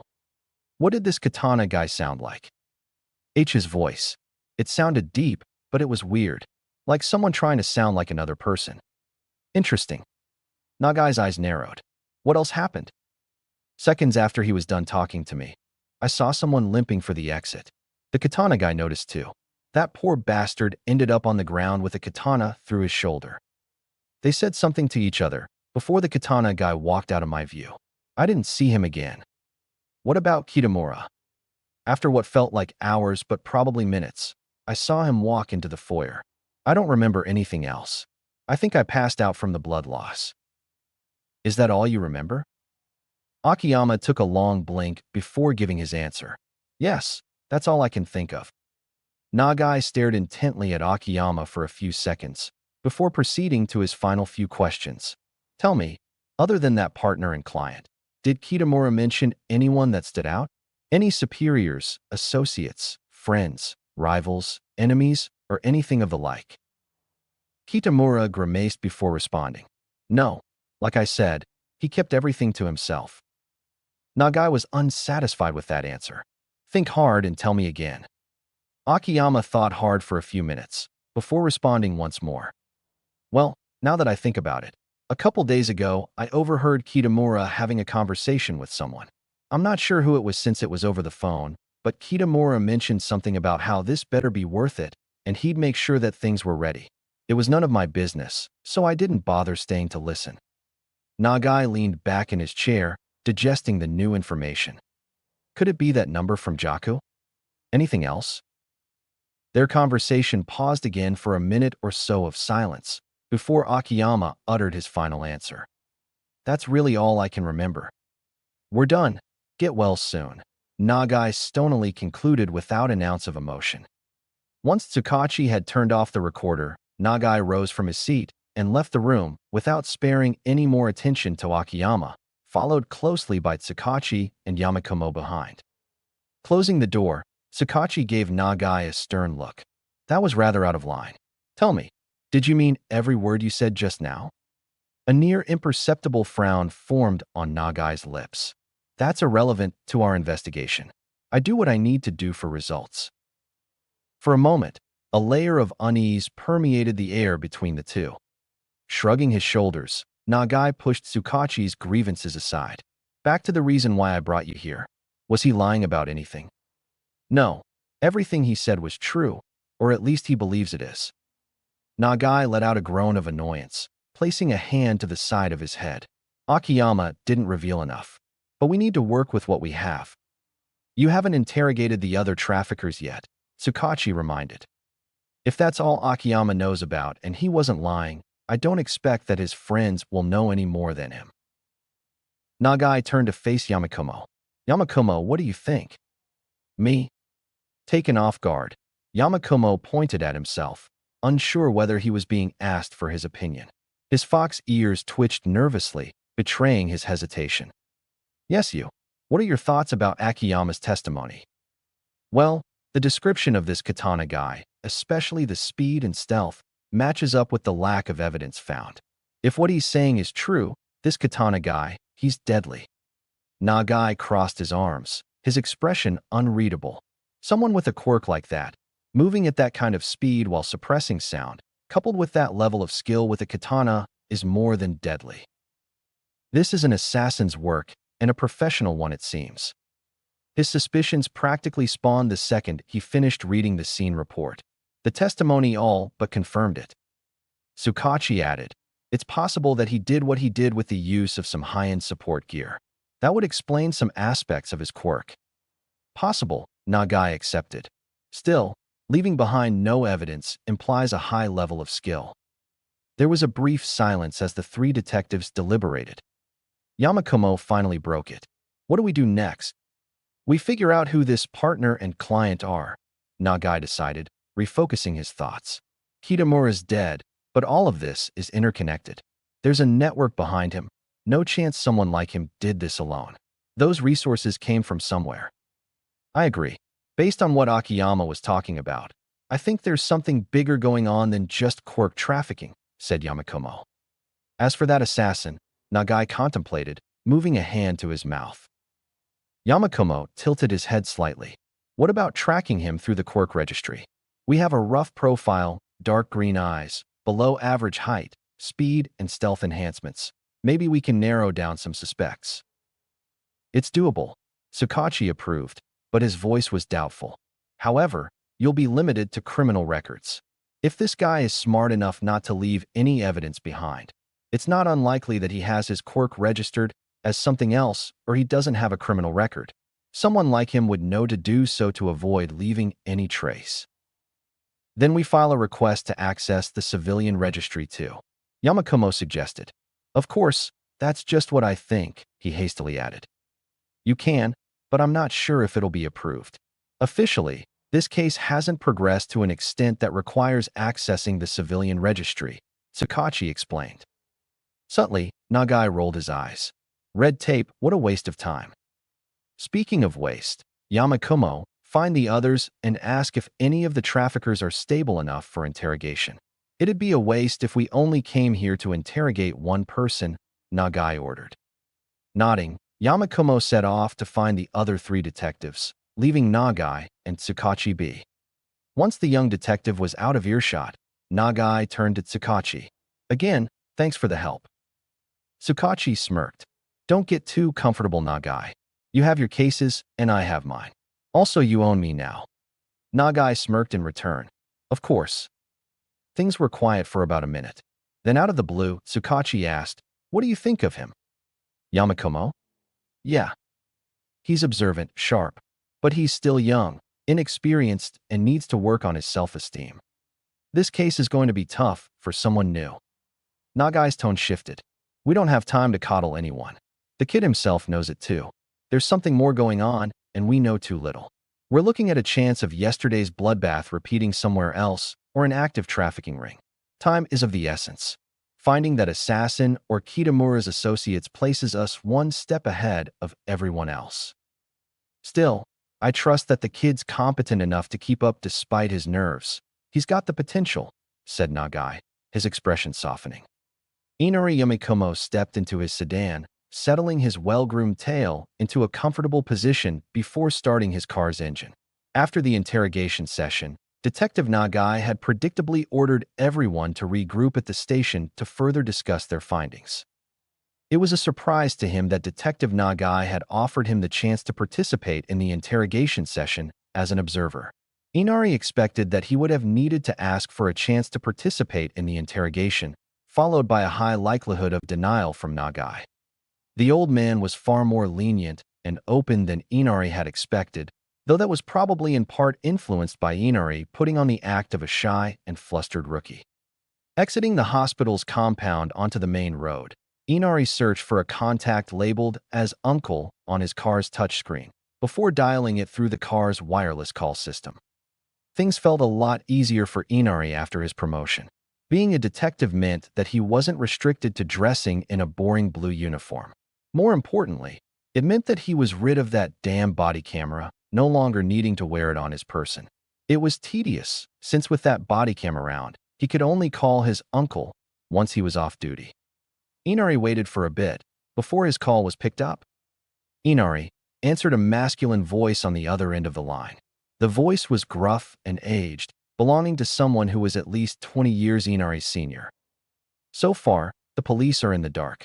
Seems like Kitamura didn't tell his gang anything about what happened recently. Humph.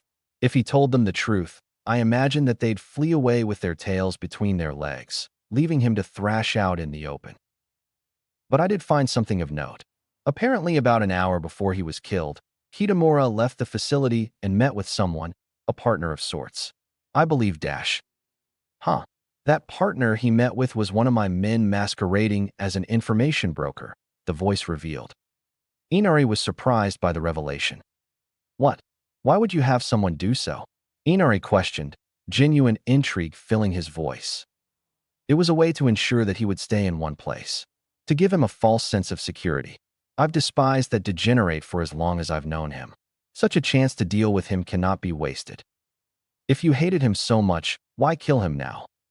Him being part of that lot of traitors presented a suitable opportunity to ensure his death. If I'd ended him while everyone was still united, I'd face all kinds of repercussions, the voice calmly justified. Only Kitamura's death ended up on the news. I heard that even that staff-wielding twink with an electricity quirk we hired managed to keep his mess under wraps, even though he massacred an entire apartment's worth of people, Inari mentioned in slight disbelief. Heck, I also heard that the blind man thought of hiring a cleanup crew. Whoever that killed Kitamura sure did a sloppy job. The voice groaned. Such is the price of hiring independents. Their quality varies significantly.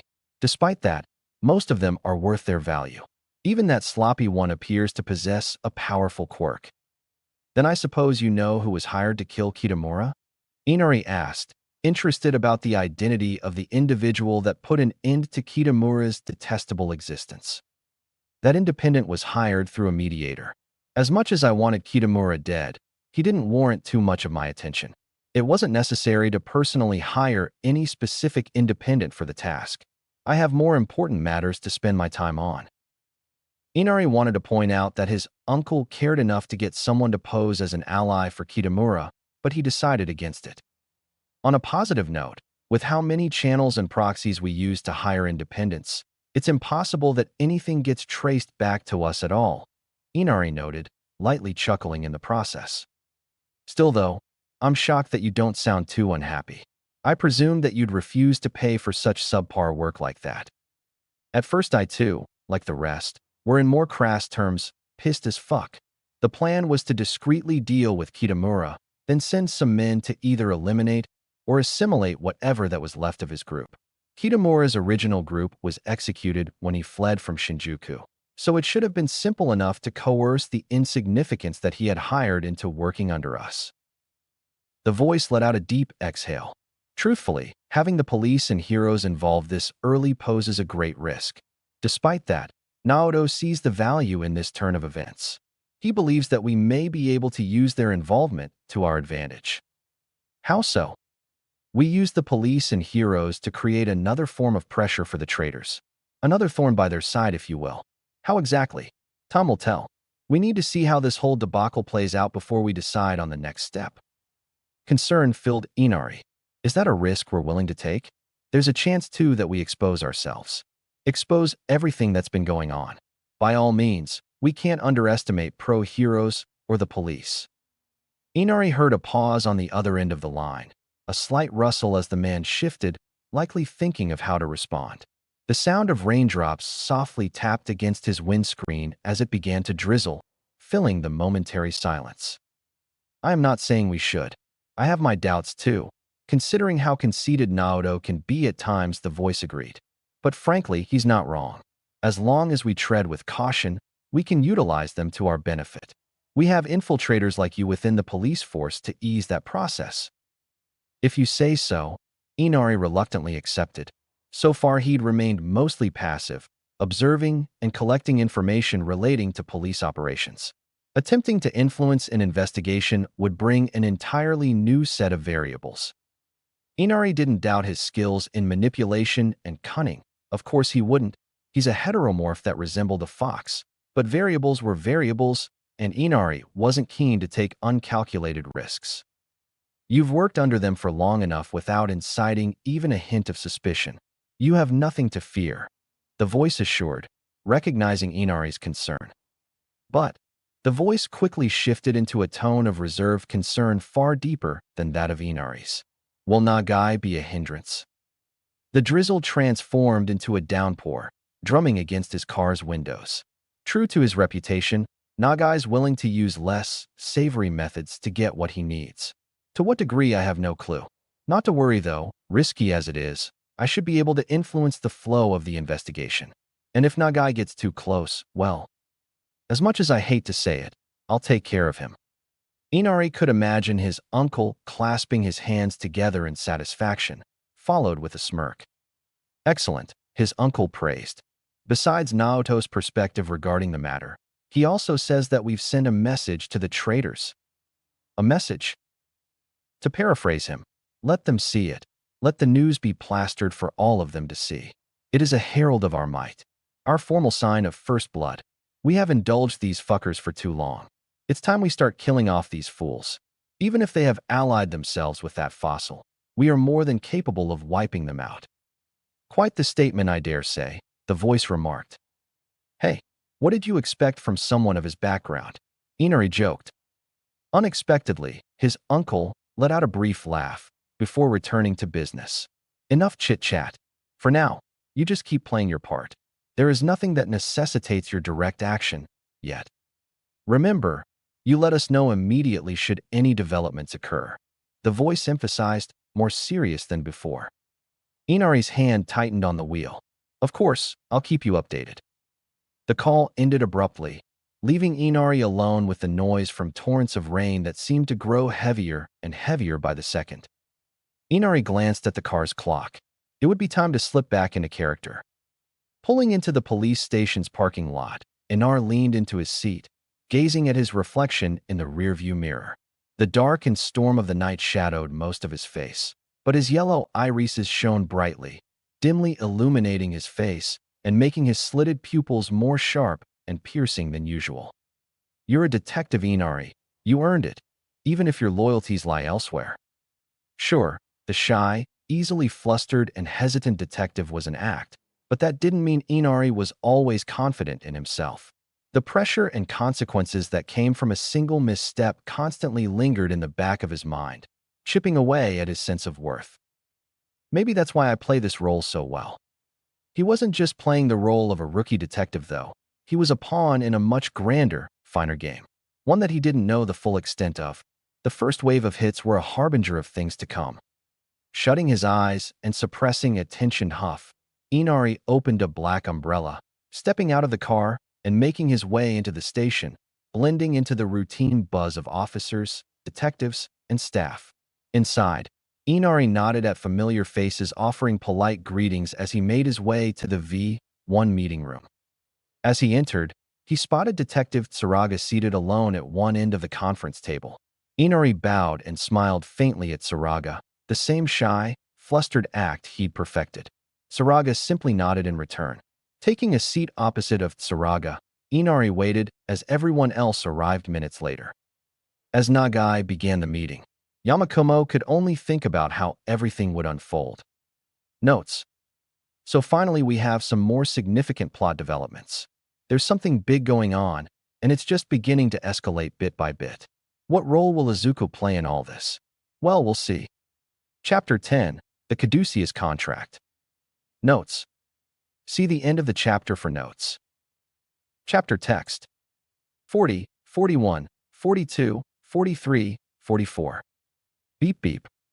Izuku placed the 2-ton barbell onto the rack, producing a loud metallic thud. He sat up from the bench, turning to grab his burner phone from the ground. It had been almost 3 months since he'd fallen into a coma that changed his life for better or worse. After experiencing a lifetime as a certain despicable man who was unbound and twisted by fate, Izuku awoke as a mix of his former self combined with an individual he would have once considered a monster. In a way, it was a second chance for both him and the man. Some things would inevitably change, and others would remain the same. To point out the obvious, apart from his adoption of Toji's aspects, his dynamic with Casey, no, Katsuki had undeniably flipped since that day. From anyone else's point of view, it seemed that Katsuki lost interest in Izuku, opting instead to ignore his quirkless peer that was once subject to his abuse day after day. Of course, no one in class dared to question it. Truthfully, it wasn't disinterest that had filled Katsuki, but rather terror. Absolute terror. From the tiniest shift in Katsuki's face and eyes, to the fluctuations of his soul, Izuku could tell that the blonde lived in a constant state of terror and dread as long as he was around. Regardless of whether Katsuki's feelings stemmed from a fear of Izuku exposing his misdeeds or of Izuku taking his life, Izuku didn't mind the change. To an extent, there was some sick satisfaction to be felt from the whole situation. After all, it didn't hurt to enjoy the little things. Without even checking who the caller was, Izuku tapped the answer button, bringing the phone to his right ear. "I'm in the middle of a workout. What is it?" Kong's familiar voice could be heard. "Good news, Fushiguro. I have a job for you. Something urgent, though." "How urgent?" "You need to get it done by tonight, or else this job is going to someone else." "How much then?" Izuku asked once again as his lips made contact with a bottle of water. "For 1,000,000, Kong revealed. "Emimicharke. Cough, cough." Shockingly, Izuku found himself caught off guard by Kong's answer, considering that he nearly choked on his water. His abruptly loud coughs turned the heads of a few other gym-goers around him. Fortunately, they spared a second's glance at most at Izuku before returning their focus to their workouts. That's way more than the last one. Since his hit on Kazuhiko, he'd only done one other job that paid less handsomely, simply put. To sum it up, said job involved helping a client kill her brother. On the surface, the job sounded rather villainous. With context, though, Izuku found the client's justification fairly reasonable. The situation revolved around the client's brother, who was a career criminal that constantly got arrested for petty crimes. To add even more flavor to her brother, the piece of shit had apparently sexually assaulted the client several times before too. For some reason, possibly out of some misguided hope and sympathy, their parents always bailed him out, much to her anger. One day after getting bailed, he'd somehow stolen and fled with almost all of their parents' assets, likely to pay off some unspecified debts. Bank savings, retirement funds, and the like were all gone. Their father was so distraught when he found out that he suffered a fatal heart attack on the spot. It was so severe that their father was rendered brain dead from oxygen deprivation during the attack. Stricken with unimaginable grief and anger, the client decided that it would be too kind for her to let the authorities deal with him, instead choosing to send him to hell. She posted on a forum looking for anyone who would kill her brother. Her offered pay amounted to roughly 3,500,000 yen, which according to quote Kong were lower than the standard rates. Nonetheless, the job piqued Kong's interest enough that she accepted it. In turn, she approached Izuku to offer him the task, to which he accepted. And how did Izuku know all of that? Well, according to Kong, she wanted to explain her situation to the person that'd get their hands dirty. Over a phone call arranged by Kong, the client told her tale to Izuku, her voice teetering between depression and vengeful rage with every word she spoke. After that, he had little reason to suspect that he was being sent to kill someone innocent. Based on what Izuku heard, she sounded sincere enough. Once everything was settled, the client sent her brother's last known address to Kong. Within a day of sending his address, she received photos of her brother dead, made obvious by the fine slit decorating his neck. Learning from his previous mess, Izuku paid mind to be more restrained when it came to that job. He even properly disposed of the body, with permission from the client, of course. Whether her decision brought her peace, it wasn't Izuku's business to find out. What mattered was that he got paid. Lengthy context aside, if Toji was the one around, he wouldn't have bothered with taking jobs with such measly pay. In his current state, though, Izuku didn't have too much of a choice. Beggars can't be choosers. For Izuku to access more equipment or weaponry that could match the arsenal of cursed tools that Toji used to have, he needed to squeeze every drop of cash from any source he could. Speaking of weaponry, hearing Izuku's reaction, Kong attempted to stifle a laugh. You sound surprised, Fushiguro. Course I am. That's more than 10 times the amount from the last job. Before we continue though, what about my requests? Izuku could hear the quiet shifting of clothes over the line, likely caused by Kong leaning on or taking a seat. I almost forgot to mention that. I found a contact that should fit your price range. He claims to offer a decent variety of guns along with the right ammo, ranging from some pre-Quirk era classics to whatever fancy toys the Americans are coming up with these days. With a little fee, I can arrange for a session anytime you'd like, Kong casually informed. Izuku sarcastically implored, why the fee? Consider it a transaction fee. What? You expect me to do work for free? Everything is transactional, Fushiguro, she defended, feigning offense.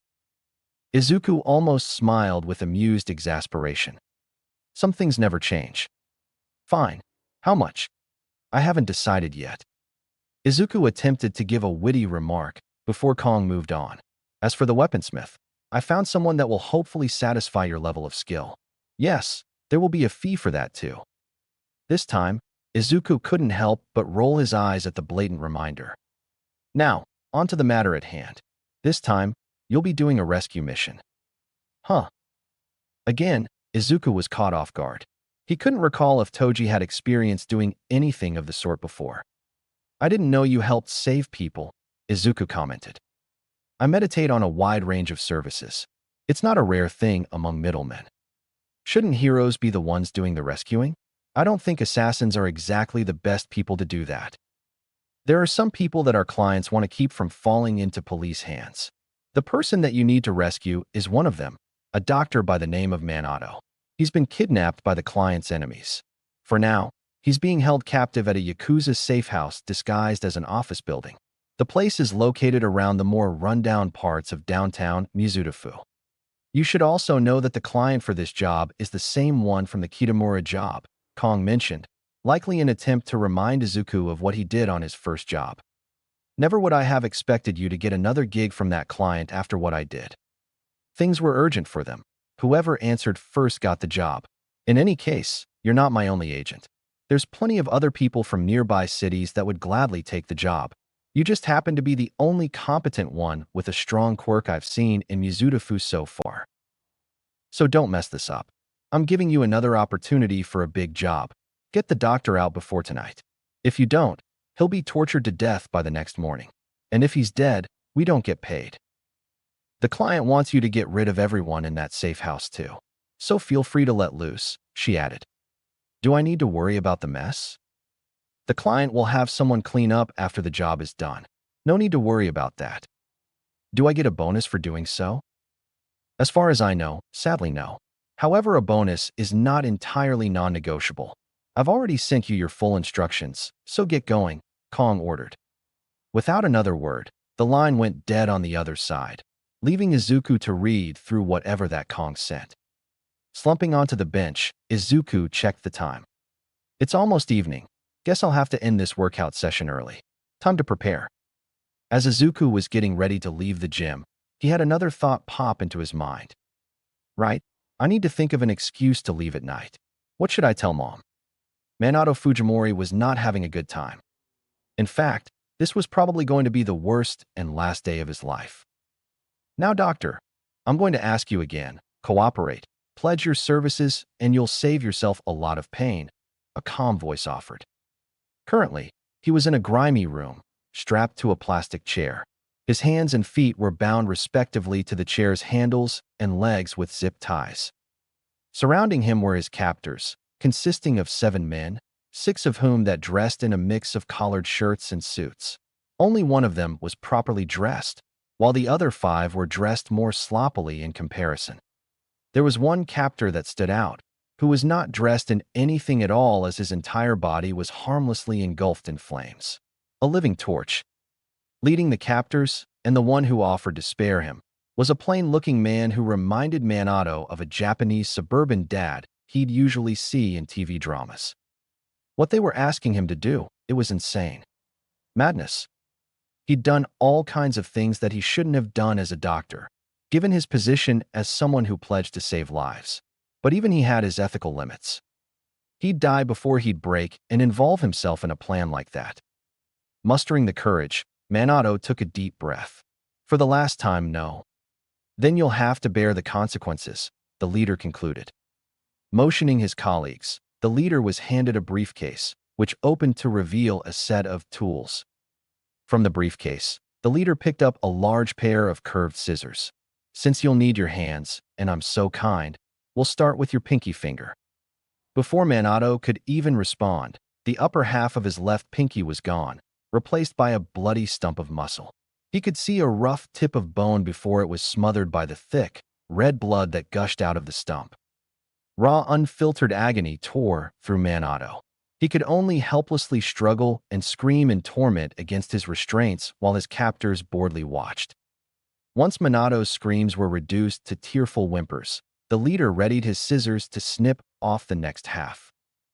Though he was experiencing hell, he refused to give his captors the satisfaction of breaking his will. Before the scissors could fully sever Minato's pinky finger, there were loud noises that caught everyone's attention. There was mainly muffled yelling, followed by things being knocked over, smashing noises, and what sounded like things being sliced apart to Minato. No one could see what was going on, as the steel door was locked. Then there was silence. Absolute silence, like nothing even happened. The leader's calmness was quickly replaced by a hybrid of unease and annoyance. His brows creasing, he pointed and ordered his men, "You three, go check what the hell's going on out there." The three men nodded in unison, unlocking the door and leaving the room. About 10 seconds after they left, however, there were more chaotic noises before it was silent again. Without any prior warning, the steel door was breached open, causing its latch lock to be obliterated. Chunks of metal bounced and plinked on the concrete floor, landing near Minato's feet. Standing at the doorway was a figure dressed in all black. The figure was on the shorter side, their body visibly fit on the leaner side. The figure's hair was a messy mop of black, their eyes containing unnaturally black pupils. A gator mask concealed the lower half of the figure's face, leaving their full appearance up to imagination. Through a more focused look, Minato could see that the figure wore a black windbreaker paired with a pair of equally dark pants and high boots. A portion of the windbreaker's sleeves were tucked beneath gray-plated tactical gloves that extended halfway up the figure's forearms. What alarmed everyone, however, was that in one hand, the figure held a katana dripping with fresh blood. Their other hand, while empty, was stained with moist blood too.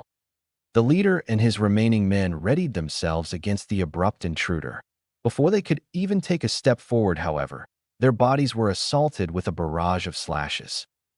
Minato watched in awe and horror as they were slain in seconds, all blitzed by the intruder. All except one. The Human Torch was still alive, not because the intruder was careless, but because the intruder was curious. "That's an interesting quirk. What's it called?"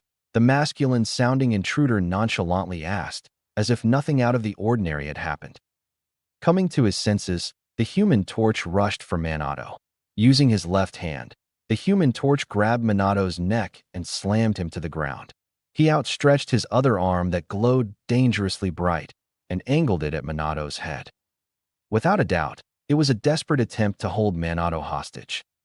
"Step any closer and I'll burn him alive," the Human Torch threatened, trying to sound intimidating but obviously consumed by fear. Without hesitation, the intruder dropped his katana and raised both arms, seemingly in surrender. "Look, I'd love to have fun with you, but..." In a flash, a knife was embedded into the Human Torch's forehead, killing him instantly. The force from the blade sent his body flying a few inches before it skidded on the ground. Picking up his katana, the intruder flicked his weapon free of blood before sheathing it. Untroubled, he strolled towards the still-ignited body and plucked the Tanto knife from the Human Torch's forehead. Using the same knife, he freed Minato from the chair. Who are you?" Minato questioned, still in shock from whatever that happened seconds ago. "Doesn't matter. I was sent to get you out of here. Can you walk? Steadying his breath, Minato shakily picked himself up from the ground. Other than my pinky finger and the scorch marks on my neck, I think I'm good.